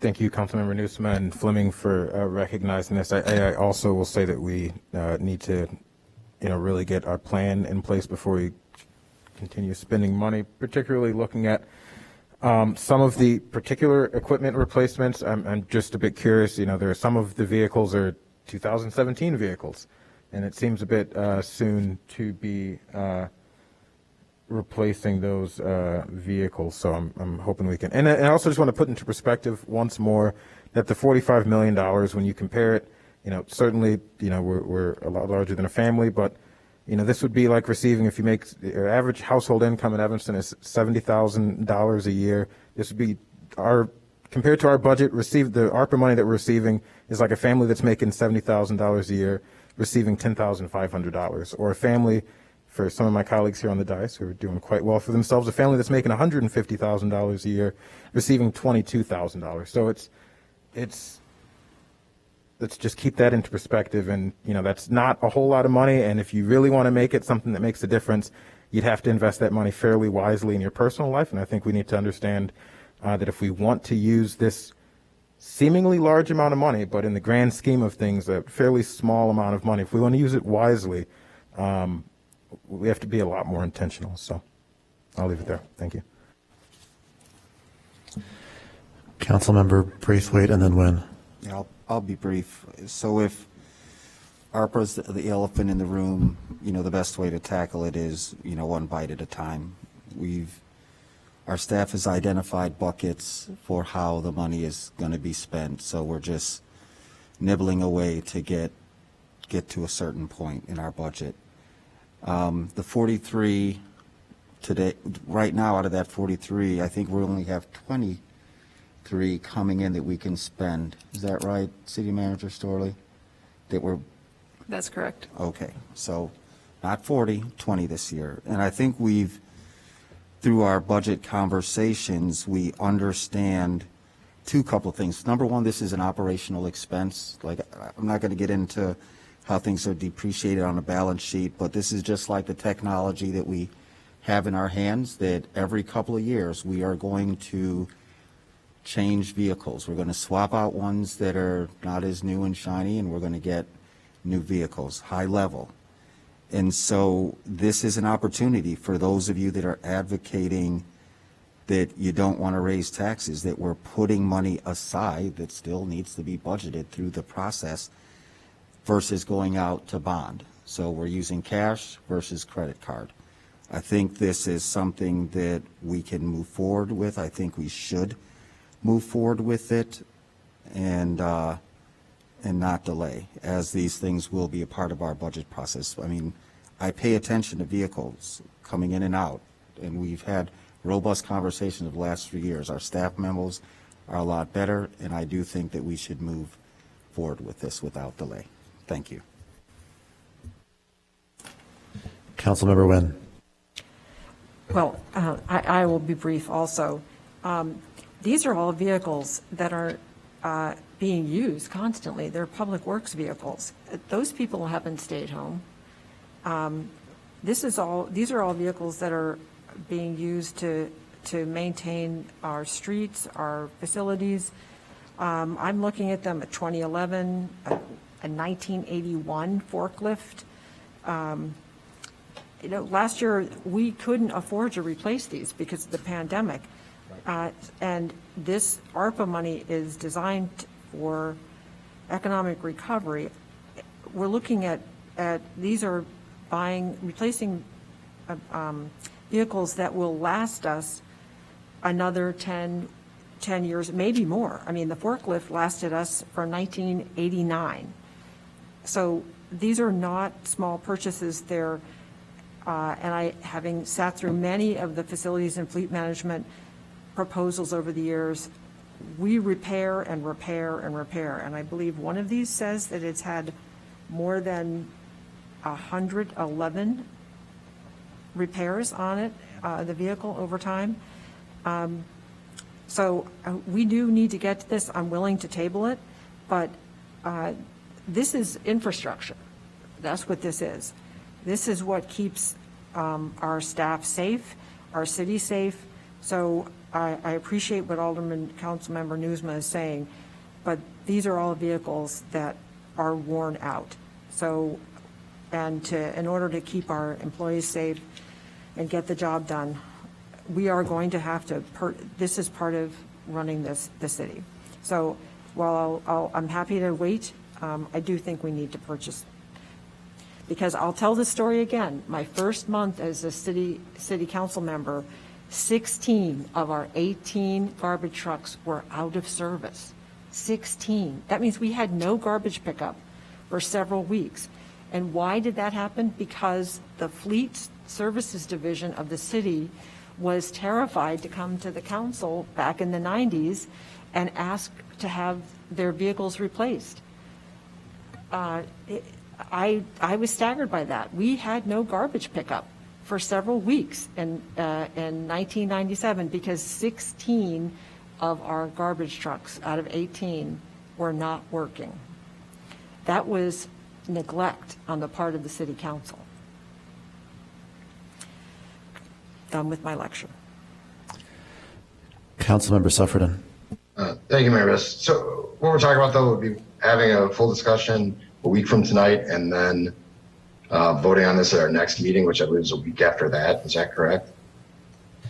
I believe, if I understood it properly, that the proposal from the city manager was to delay the vote until our second meeting in October, which would be 3 weeks after next week. Okay.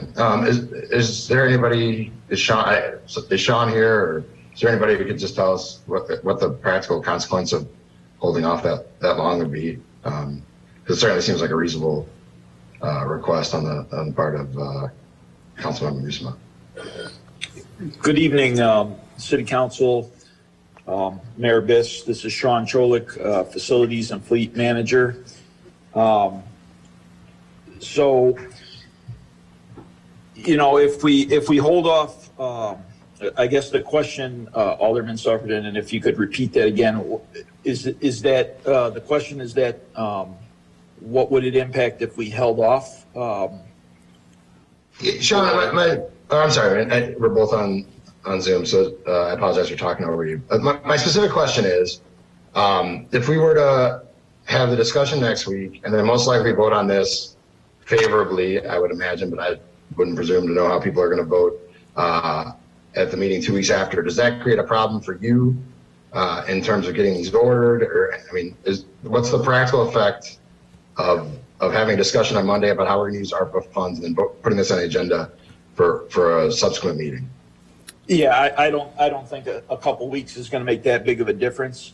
You know, we've moved forward with planning and obtaining some quotes and things like that. So we're in the process of doing what we have to do, and you know, a few weeks is not going to make a big difference. Okay, I appreciate that, Sean. And I mean, I would just encourage everyone to take that into consideration, and maybe we move along a little bit more slowly. You know, Sean does an excellent job, and if he says that this wouldn't create a big problem, maybe it's a good idea to just hold off a little bit and have a fuller discussion about what we're going to do with all the ARPA funds. So thank you, Mr. Mayor, for indulging me. I was just going to add one important component. The reason why this exists on the agenda this evening is that our budget team is attempting to put together the 2022 budget as we speak, and knowing where current year vehicles, many of which who have already been approved to be purchased, where that funding source is coming from affects how they prepare next year's budget. So if we're not going to use ARPA, our only other option is to use cash on hand. We've already issued the bonds for this year, so we can run the equipment replacement fund into a deficit and borrow next year and pay back for this year, or we can use ARPA, or we can use any fund balance we may have at the end of the year. But that will affect how 2022 is budgeted, and that funding would then not be available for anything else that might be in the proposed budget. But again, like I said, if you want to wait, we can certainly wait. It just makes the budget team's task a little bit more difficult. So no one who is not, oh, sorry. I heard. I apologize. This is Sean Cholik again. Yep, go ahead. And very good point, Erica. And I guess when I was responding, that was from a fleet and facility standpoint, not considering how that impacts the budget team. So thank you for clarifying. So no one who has not yet spoken is seeking to speak. So Councilmember Nusma for a second time with 3 minutes and 42 seconds left. Thank you, Mr. Mayor. And just to reiterate, I'm not questioning the need for these new vehicles. I'm not questioning the expense that's necessary to replace these vehicles. And I'm certainly not questioning the list of vehicles that needs to be replaced. Vehicles, this is not about vehicles. This is about ARPA and getting ahead of ourselves, spending ARPA money before we've had a high-level strategic discussion. And so I think for that reason, I am going to move to hold item A13 till a date certain, table till a date certain. Thank you for that correction. Table A13 till a date certain, that date being our second regular meeting in October 25th. Second. Councilmember Nusma moves to table item A13 until the October 25th regular City Council meeting. Councilmember Fleming seconds. Mr. Cummings, is this a debatable motion? Give me 1 second, I'm sorry. I was writing when you asked me that question. It is not debatable. It's not a debatable motion? A motion to table? Yeah, the motion to table.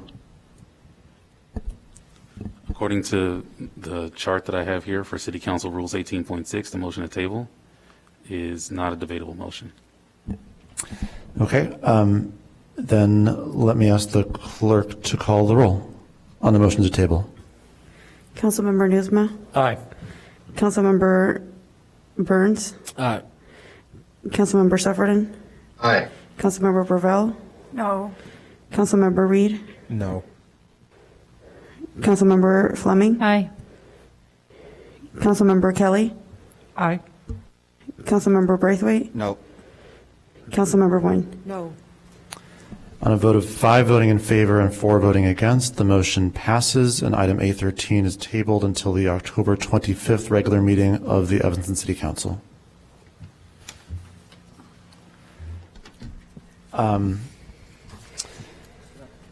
Yeah, yeah, for Councilmember Burns, go I ahead. didn't know you were going to call the hole right there. I was trying Yeah, to and sneak in. I had no idea. I Which sort is of fine. thought it was a debatable motion. I was, I'm learning. Unless we have a meeting planned to specifically exclusively talk about ARPA, I don't think we're going to have a high level, as you put it, conversation about ARPA. So that we're talking about, from a practical standpoint. I think practically, and this came up in one of our other committees or maybe at the last council meetings, like we need to designate some times specifically to talk ARPA, or we're not going to have a high level ARPA conversation. So at the next time we vote, we could be at the same place. Well, so 1 week from today, we're going to have a special meeting for ARPA. Is it just and about only ARPA? Okay, cool. It's the only item on the agenda. I totally agree with that. We're never going to do this as like 20 minutes here in the middle of a 7-hour extravaganza. Councilmember Reed.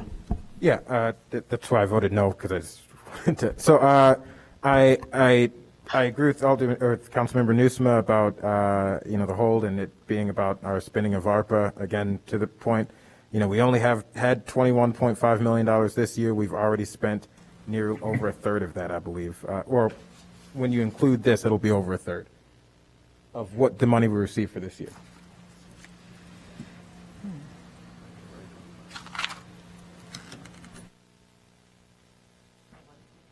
I think we spent over $5. Yeah, we spent like $5 million thus far. Yeah. And so with that, but I will say that I am, while it is about the ARPA funding, I am just a bit curious, and I'd love if staff could come back, particularly when I'm looking at, 2017 vehicles. I get, there's a vehicle that's not even proposed to be funded that's from, I don't know, 1970 or 19 whatever it is. But, 2017 Ford Explorer, I'm just curious why, a number of those are on this list. And how long, on average, do police vehicles last?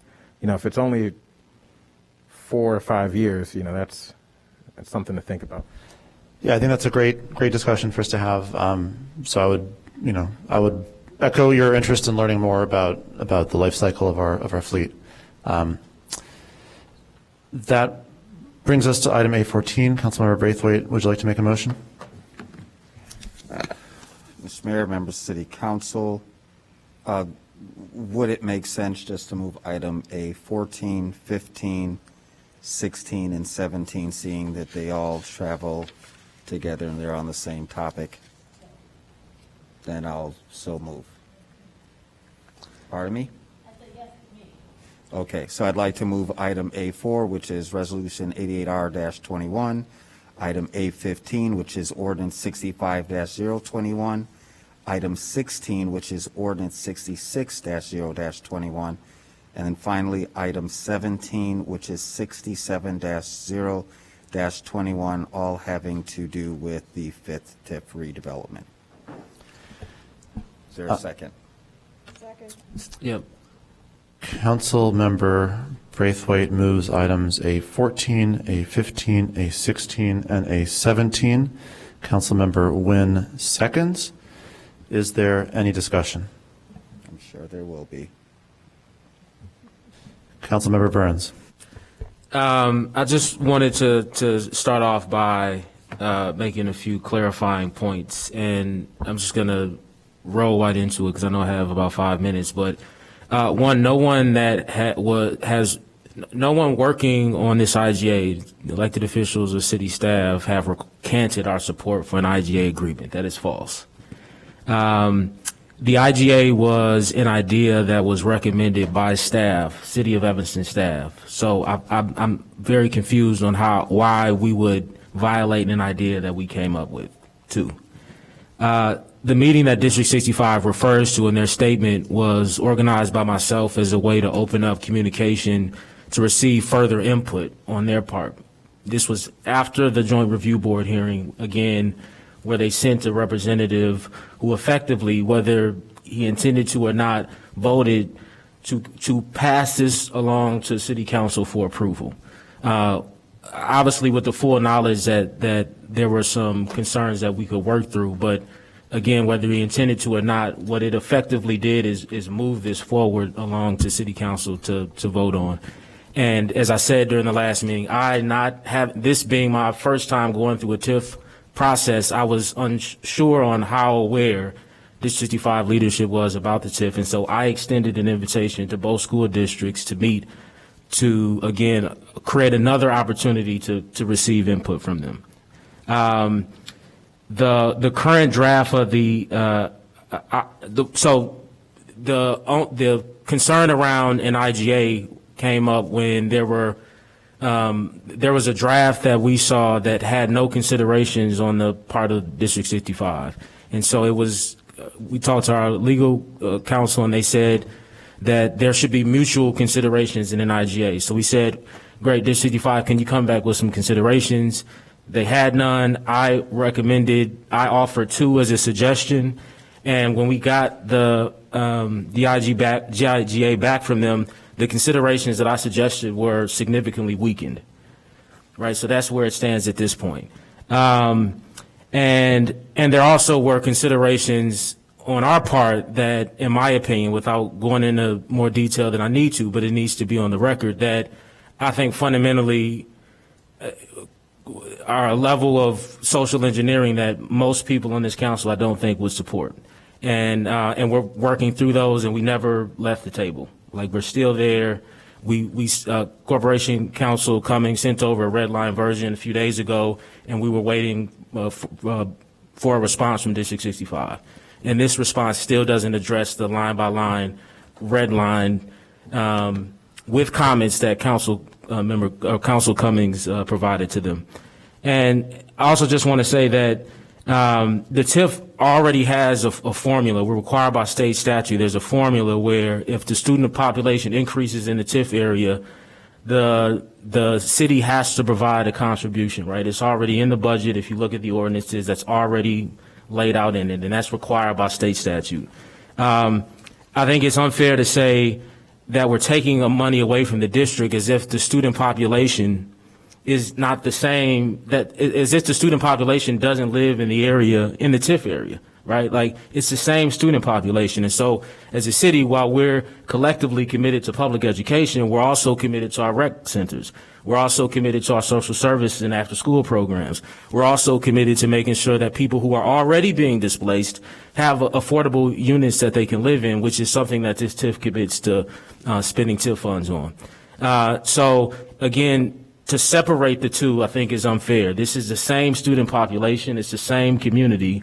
It's an area where 28% of the people living in the area are under the poverty line, where only 20% go on and graduate from a four-year college. So what that signals to me is it's a lower income area that needs affordable units, which is what this TIF will provide, and that needs workforce development training so that they can contribute in a way that they see fit here in Evanston that allows them to enter into the middle class and anchor themselves in this community. So I wanted to make those clarifying points. Thank you.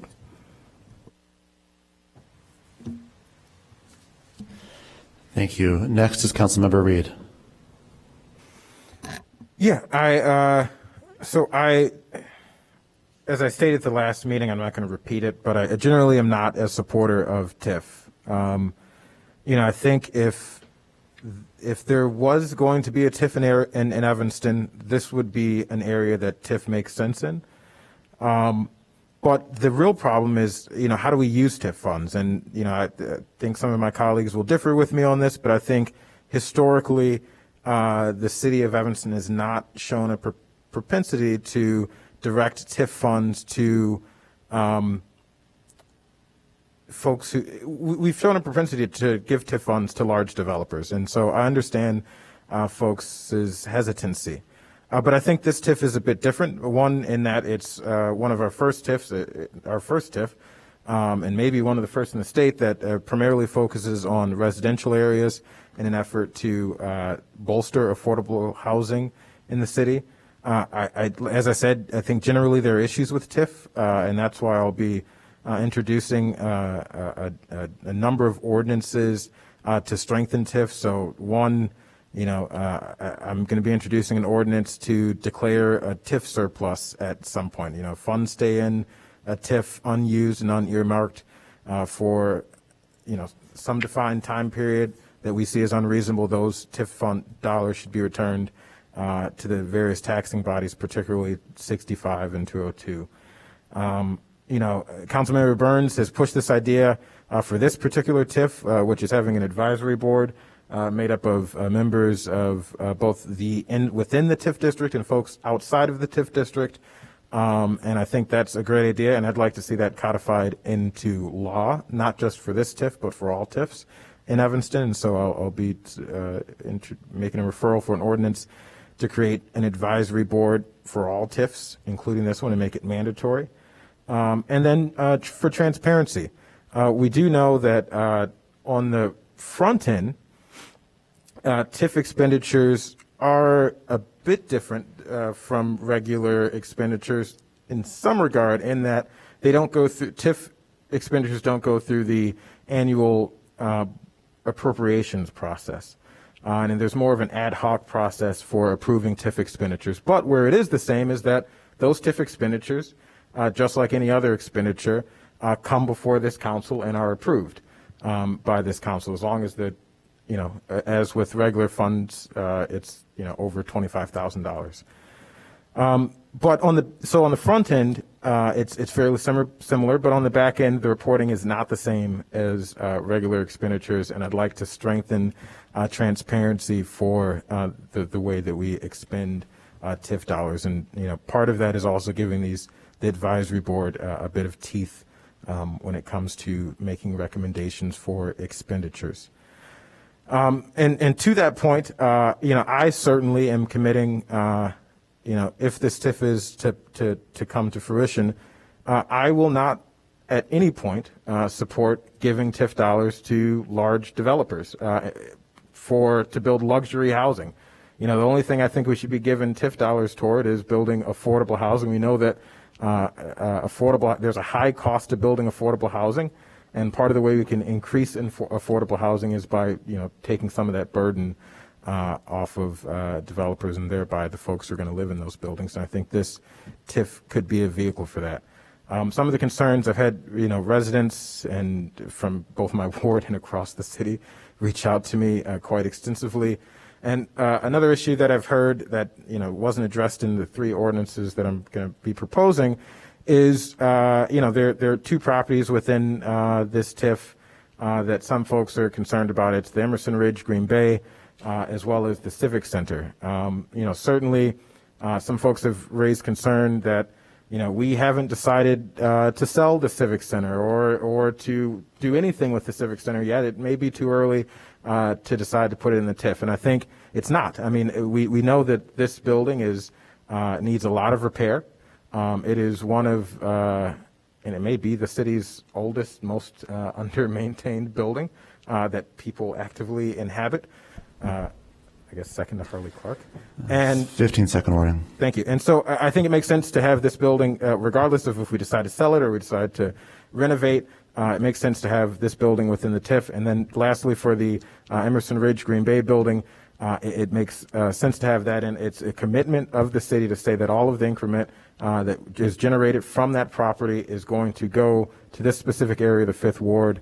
And I think that is an important commitment because, as I said last time, otherwise the city council would have to commit to match the funds that we're going to commit to this area through the TIF. We would have to commit $3 million minimum annually to this area. And if we're concerned that the TIF can be changed in the future, certainly a commitment can be changed in the future of the council. Thank you. Thank you. Councilmember Braithwaite.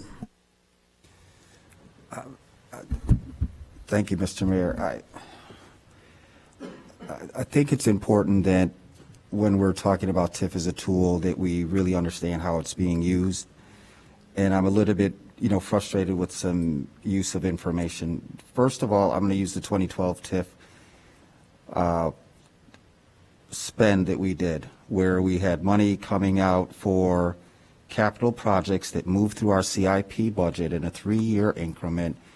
And the TIF is very similar to ARPA, that we use it as a way of funding projects that move through the system. So I've been on council 10 years. I don't know where we've ever given TIF money directly to residents. I don't know when we've ever given TIF money to purchase or buy houses or repair houses. I could be wrong. I could be wrong. We've used CBDG and other funds, but here's what I can tell you, that in 2012, the West Evanston's TIF, and I'm talking to you, Councilmember Burns, and also to Reed, because everyone keeps talking about housing. So in 2012, $1 million went towards infrastructure for Emerson Square, right? We didn't give money to the developers. We didn't spend the money on a brick, but we paid for necessary infrastructure that offset the cost of those homes. And you drive up and down Emerson and you're seeing affordable housing. Fast forward to 2011, when the Evanston Plaza that everyone walks by, it was purchased for $8 million, 68% vacancy. In 2014, it then sold for $16 million. Valley purchased it.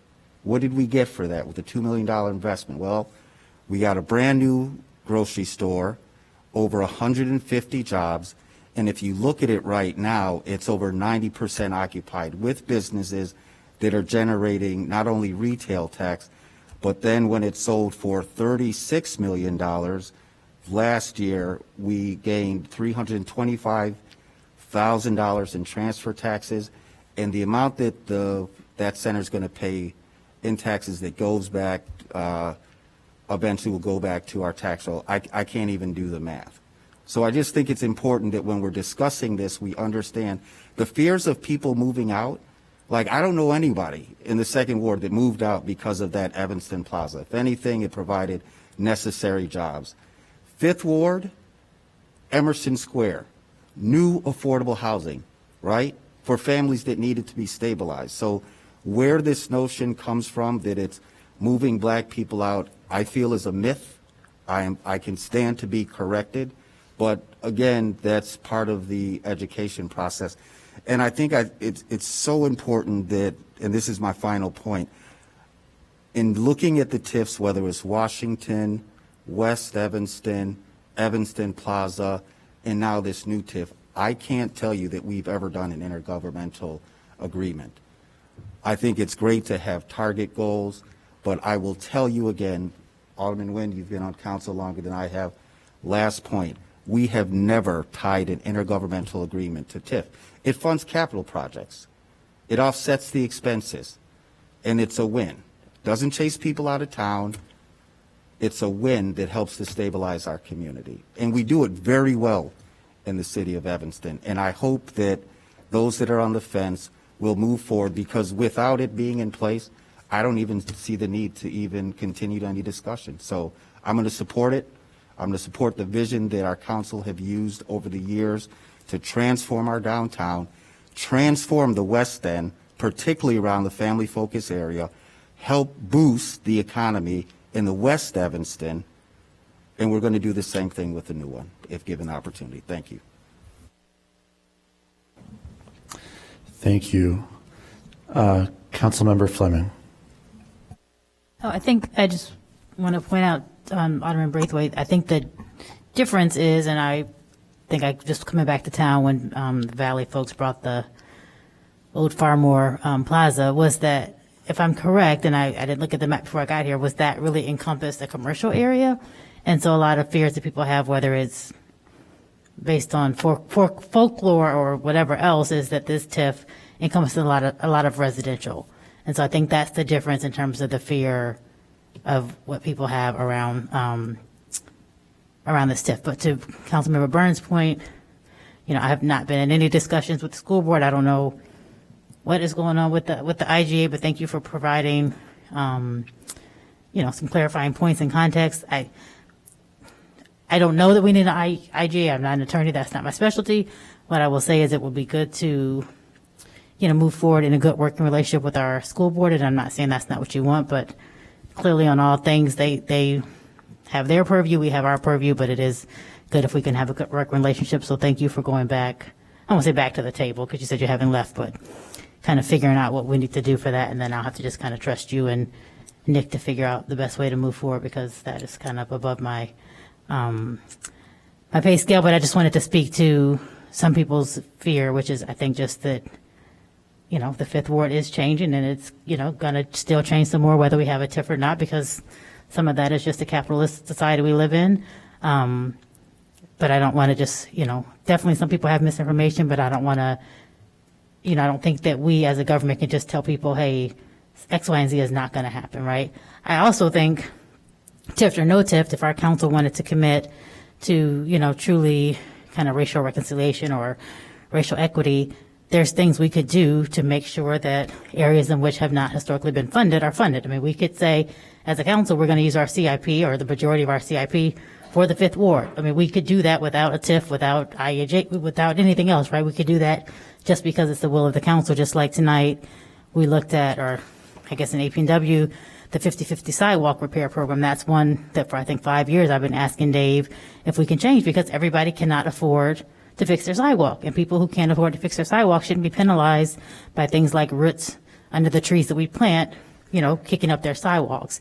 And so there are things that we can do as a city, and hopefully we will do as a city, using the funding that we have to make sure we support the people who either are the lowest income or historically we have not supported.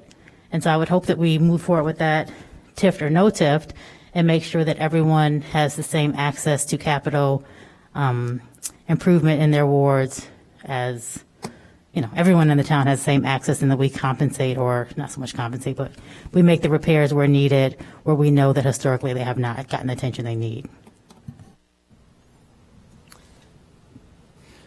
Next is Councilmember Kelly, followed by Ravel. So the effectiveness of TIFs is highly disputed. I don't think anybody here would argue with that, and TIFs have a long and pervasive history of being highly flawed in practice. I understand the concerns of the District 65 board. I think that District 65, the largest school district, will be the hardest hit in terms of, we have seen really, I would say no proof that that any of the revenue that will be captured wouldn't have been generated anyway through natural economic development.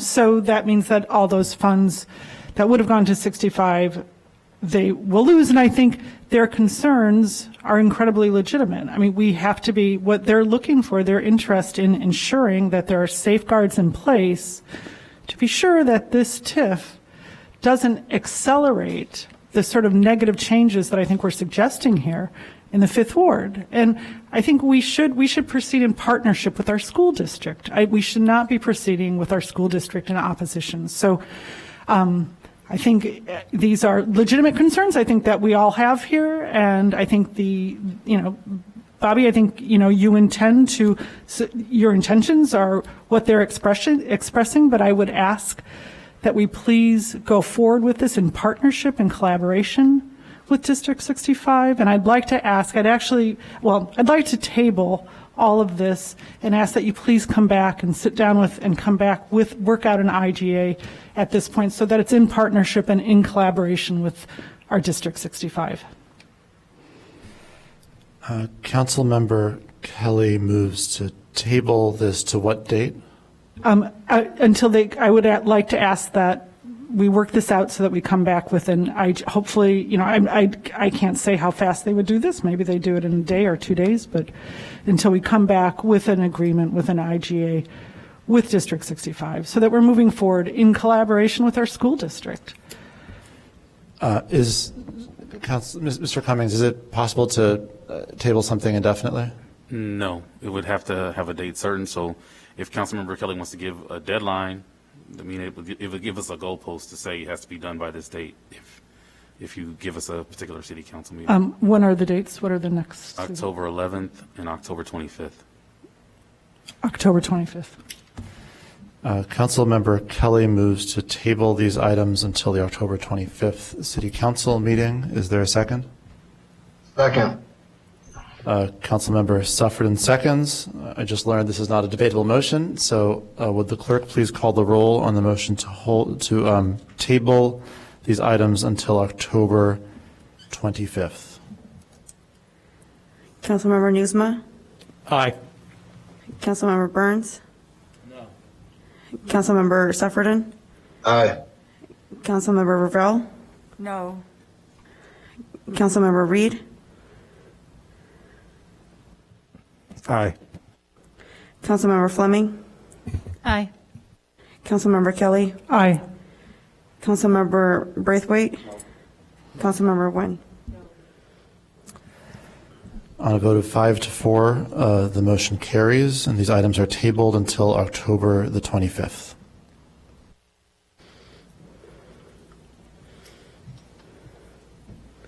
Councilmember Braithwaite. Just a quick question for our Corporation Council. I made some comments again that throughout my history, I've never seen an agreement with any school district, any governing body as it relates to TIF funding, which, just a point of information, any dollars that move out of the TIF is not like a single council member's decision. You need 5, just as a reminder. Everyone seems to think this is council member Burns' TIF. It belongs to all of us who vote, as well as the taxpayers who live in Evanston. But I just want to see, we're holding up something for something that I've never heard of.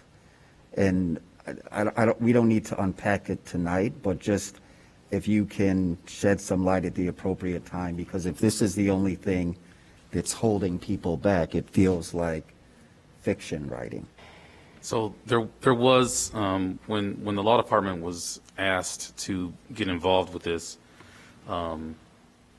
Mr. George was assigned to it, and he and I had extensive discussion about whether we wanted to have an ordinance similar to the West Evanston TIF, an intergovernmental agreement with District 65, or resolution. And the information that we were given, the requirements, what was being asked was all on the city of Evanston at the time. And so that's why you have item A14 before you, because the law department drafted the resolution, which would include all of the commitments on the part of the city.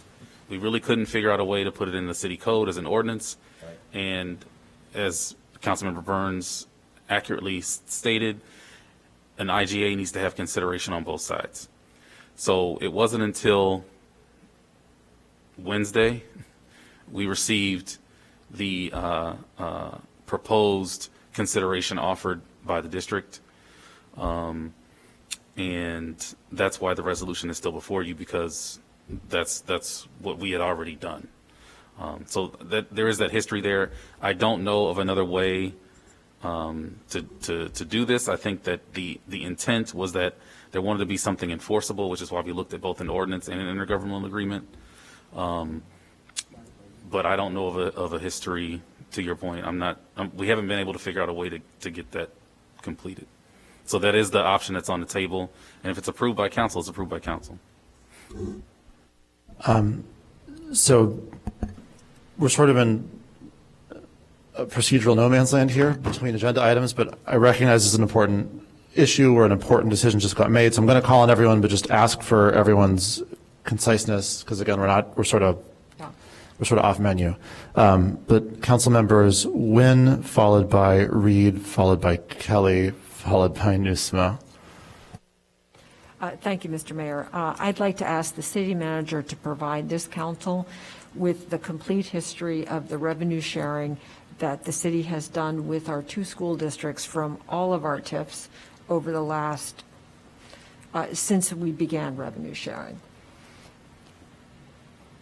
So that's a request for documented writing? Yes. Okay. Not this moment, but I'd like to have that as, so that we all can see the fact that the city of Evanston has had revenue sharing agreements with both school districts for years. And so I want people to see what the amounts are of those things. I'd also like the information on what the tax increment increase was with the last 3 TIFs that were closed, and what the tax increment increase was for both school districts. Thank you. Thank you. Next will be Councilmember Reed, followed by Kelly, followed by Nusma. Yeah, I supported the hold or the tabling, because I think it's important to have the IGA. But I will say that if the school district, I think there has been an extraordinary effort on the side of the city, particularly Councilmember Burns and Councilor Cummings, to bring District 65 to the table. So if on the, the 25th or 23rd, the 25th, if I want to put the District 65 on notice, we saw how this shook out today. I think it's prepared to pass, so I would hope that District 65 doesn't drag their feet in getting some kind of IGA on the table that makes commitments both from the city. I think it's important that we will have a document that is legally enforceable by another unit of government if we don't keep to our commitments with this TIF. That's important. But there are also commitments, there are different versions of the IGA. And some of them the district said that they were going to commit to building a school in the 5th Ward and originally said that, hey, we don't want TIF funds to do that. Well, now that's not the same thing that's in the IGA, and I want to see a 5th Ward school, and I want to ensure that District 65 is also making some hard commitments, just like the city is. And that has to be in the IGA, and I think we can move forward with this. And to Alderman Nguyen's questions, we'll save it for another time, TIF discussion. Great. Councilmember Kelly, followed by Nusma. So I think it would have been helpful, given the scope of this and that we're talking about tens and tens of millions of dollars, if we had met and read the proposed IGA, either, I don't know whether an open or closed session, but I think that would have helped. Councilmember Nusma. Thank you, Mr. Mayor. I voted in favor of holding this to a date certain to allow what I hope will be a productive discussion between representatives from the city and representatives from District 65. Apparently that is at the Joint Review Board, District 65 indicated their support. Apparently that happened without unanimous consent or consensus from the District 65 board. So I do think it's in the best interest of our community that the city and the school district are working collaboratively, because ultimately I feel like we all support the same objectives of an equitable community for all of Evanston residents and a good education for all Evanston children. So I trust that the parties negotiating the IGA will negotiate in good faith, and also keep in mind that the city has certain responsibilities, and the school district has responsibilities of their own. Ultimately, we all report to the same bosses, the people who elect us all. But we are two different organizations with two different purviews, and let's just keep that in mind as the IGA is negotiated. And to me, it's not a question of if we should do this TIF, it's a question of how. And I think we are going above and beyond in demonstrating a new way of doing a TIF that is very, very accommodating to the desires of the citizens. And I intend to vote in favor of the TIF on October 25th. Great. So I'm sorry, I'm just going to also ask a question. I don't know if I'm asking Councilmember Burns or Mr. Cummings or if Mr. Zelnazak is in the Zoom, but what are the consequences of this decision? In other words, what else about the timeline will have to change should these motions in fact pass on October 25th? That wouldn't have, how would that be different than passing today would have been? Mr. Mayor, do you mind if I answer that question? I was kind of hoping you would, to be honest. Thank you. We also have our consultant, Keen McKenna, on the call. It was important that we introduced the ordinances at the last meeting to make sure we met the State of Illinois Tax Allocation Act requirements of having the ordinances introduced within 90 days of the public hearing. So we've accomplished that. This 1 month or 4 week or 3.5 week delay doesn't really change much in terms of how this is ultimately implemented. We want to move forward within the next couple of meetings because we want to make sure we get this certified by Cook County so that we can begin collecting increments so we can start to do the work that we've outlined in Resolution 88R21. So it's important that we get this to the county. Unless our consultants have anything else to add, I think that should answer the question. And so to answer the simplest version of the question, we didn't blow a deadline.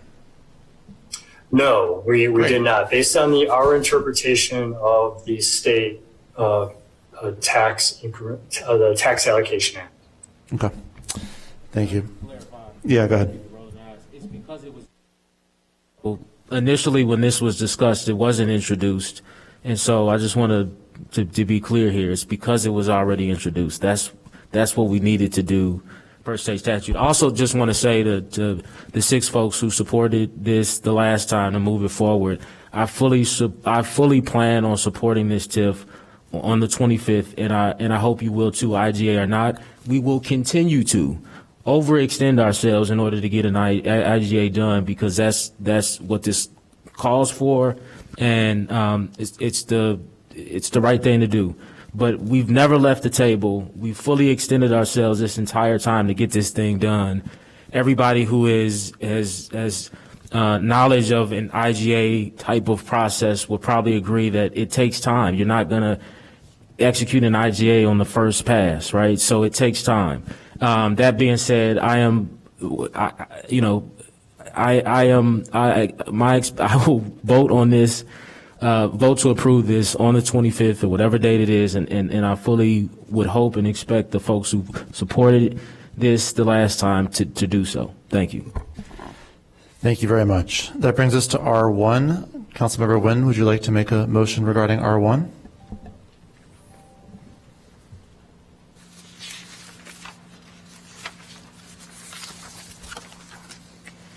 Yes, I move approval on 20-021, amending Title I, Chapter 10 of the Evanston City Code, City of Evanston Code of Ethics and Board of Ethics. Is there a second? Councilmember Nguyen moves item R1. Councilmember Revelle seconds, and I think Mr. Cummings has something to. I just, because this has been back and forth from committee so many times, I couldn't remember if it's already been introed, and I see it's for action, so that's why I turned my light off. Yeah, this is for action.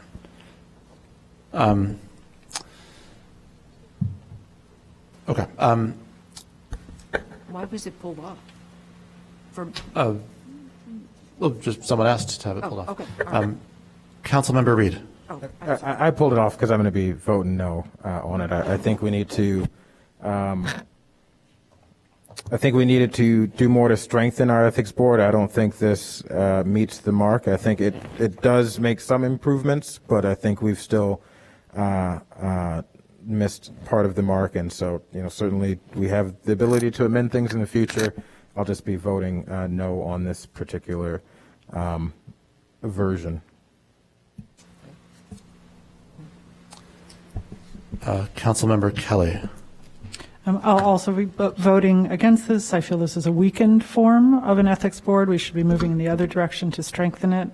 I think the jurisdictional hearings should be held by the board and should not be, or the board should be the ones vetting and choosing their hearing officers, but it should maintain more independence.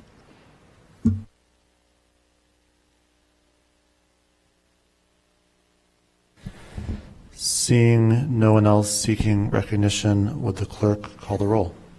Councilmember Newsma? Aye. Councilmember Burns? Aye. Councilmember Sufferton? Aye. Councilmember Revelle? Aye. Councilmember Reed? No. Councilmember Fleming? Aye. Councilmember Kelly? No. Councilmember Braithwaite? Aye. Councilmember Nguyen? Aye. On a vote of 7-2, item R1 passes. And that concludes the consent agenda. and brings us to call of the wards, beginning with Councilmember Nusma. Thank you, Mr. Mayor. I would like to begin on a somber note and acknowledge another tragic victim of homicide earlier this week, and another person who was stabbed and is in the hospital. It's been a tough summer around the world, a tough summer around the country, with violence increasing and murder rates increasing. We've certainly seen that here. So condolences to the family of those victims and the community members that have been affected. And let's just take this as another reminder that we have to do everything we can to take care of people in our community that need help and provide resources to people that need them so that this kind of thing doesn't happen. I'd also like to look at the calendar. This Thursday, September 30th, 7 p.m. at Robert Crown, I'll be hosting a meeting for neighbors around the Gray Park neighborhood to talk about issues involving aggressive panhandling, antisocial behavior, and related issues. So, Fourth Ward residents and residents of Evanston are invited. Thank you. Councilmember Burns. Yeah, I also want to send my condolences to the stabbing victim as well as the victim of a gunshot who we lost. He was, known and loved by many in the ward and the community, and so my condolences to him and his family. I also just want to announce the next Fifth Ward hybrid meeting, September 30th, 7 p.m. At Gibbs Morrison. There's a virtual option, so if you go on the City of Evanston's calendar, you'll see a Zoom link provided for those who want to, who cannot tune in person, and for those who can, again, Gibbs Morrison, 7 p.m. September 30th. Thank you. Councilmember Suffredin. No report. Councilmember Ravel. No report. Councilmember Reed. Yeah, I also would like to, first, I guess, send my condolences to all of the victims, not just the person who personally experienced it, but their families with the shooting, stabbing in the Fifth Ward. In fact, my mom grew up with one of one of the victims. So I would, on another note, I'd like to announce that we also have a Fifth Ward meeting I'm not the Fifth Ward Alderman, I'm the Eighth Ward Alderman. So we have an Eighth Ward meeting on the 30th as well at 6 p.m. Our meeting will likely run from 6 to 7:30. Our meetings aren't as long as Councilmember Burns, so you can attend both in some regards if that's your thing.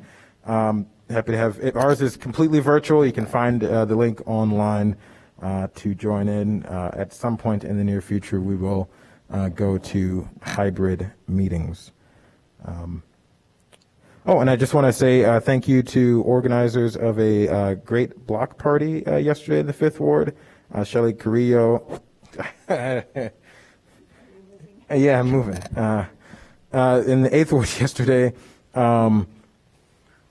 Shelley Carrillo, Christine Leone, and Marlon Milliner, thank you for being the key organizers for that great block party, bringing folks together, and hoping to be able to attend more block parties throughout the Eighth Ward in the future, particularly next summer. So, thank you. Councilmember Fleming. Just extending my condolences to Van Ross's family. Also to the family who lost a young person today in town. Just another plug that when we get to the ARPA conversation, we really think about not only spending this money on infrastructure, but spending the money in ways that's going to make a tangible difference in people's lives. I think all of our nonprofits would tell us that we have to do more as a city, and so hopefully we can think about doing that with this cash on hand. Councilmember Kelly. Join us for informal conversations, First Ward residents and myself at Graduate tomorrow at 4 o'clock. And also my condolences to the families of those who we recently lost. Thank you. Councilmember Braithwaite. I just want to continue to lift up the family of Pastor Zolly Webb. Several weeks ago, we talked about both he and Dr. Patricia Effiam as city staff members. His services was last week. Former city staff member, definitely a pillar in our Evanston community, along with Pastor Effiam, and a big supporter of youth all the way through our seniors, most vulnerable in Evanston. Also, saying a word of prayer, condolences to the Ross family, as well as the other victim that was injured over the weekend. This Friday, first Friday, October, we'll host our last community event. I just want to send a special shout out to our Health and Human Services Division Director, Ike Ogbo, Audrey Thompson, and her amazing staff of outreach workers. We've had a number of successful events over in Mason Park. We haven't had any issues, and if you have not had an opportunity to attend, I would definitely encourage you to come out this Friday. I think it begins at 5 p.m. and typically goes to about 7 or 8. That's it. Thank you. Councilmember Wynn. Yes, I'd like to extend my condolences to all of the families who've lost family members this week, and to the entire community in which they have lived. Thank you. Thank you. And with that, I recognize Councilmember Nusma for a motion. Thank you, Mr. Mayor. Pursuant to 5 ILCS 120/2A, I move that the Rules Committee convene, actually the City Council convene into executive session to discuss agenda items regarding litigation and review of closed session minutes. This agenda item is permitted subject to be considered in executive session as enumerated an exception under the Open Meetings Act. These exceptions are 5 ILCS 120/2C11 and C21. Second. Councilmember Nusma moves that we resolve into executive session. Councilmember Wynn seconds. Is there any discussion? Seeing none, will the clerk please call the roll? Councilmember Nusma. Aye. Councilmember Burns. Aye. Councilmember Suffredin. Councilmember Revelle. Aye. Councilmember Reed. Aye. Councilmember Fleming. Councilmember Kelly. Aye. Councilmember Braithwaite. Aye. Councilmember Wynn. On a vote of 8-0, the motion passes, and at 10:50 p.m. on Monday, September 27th, the City Council resolves into executive session.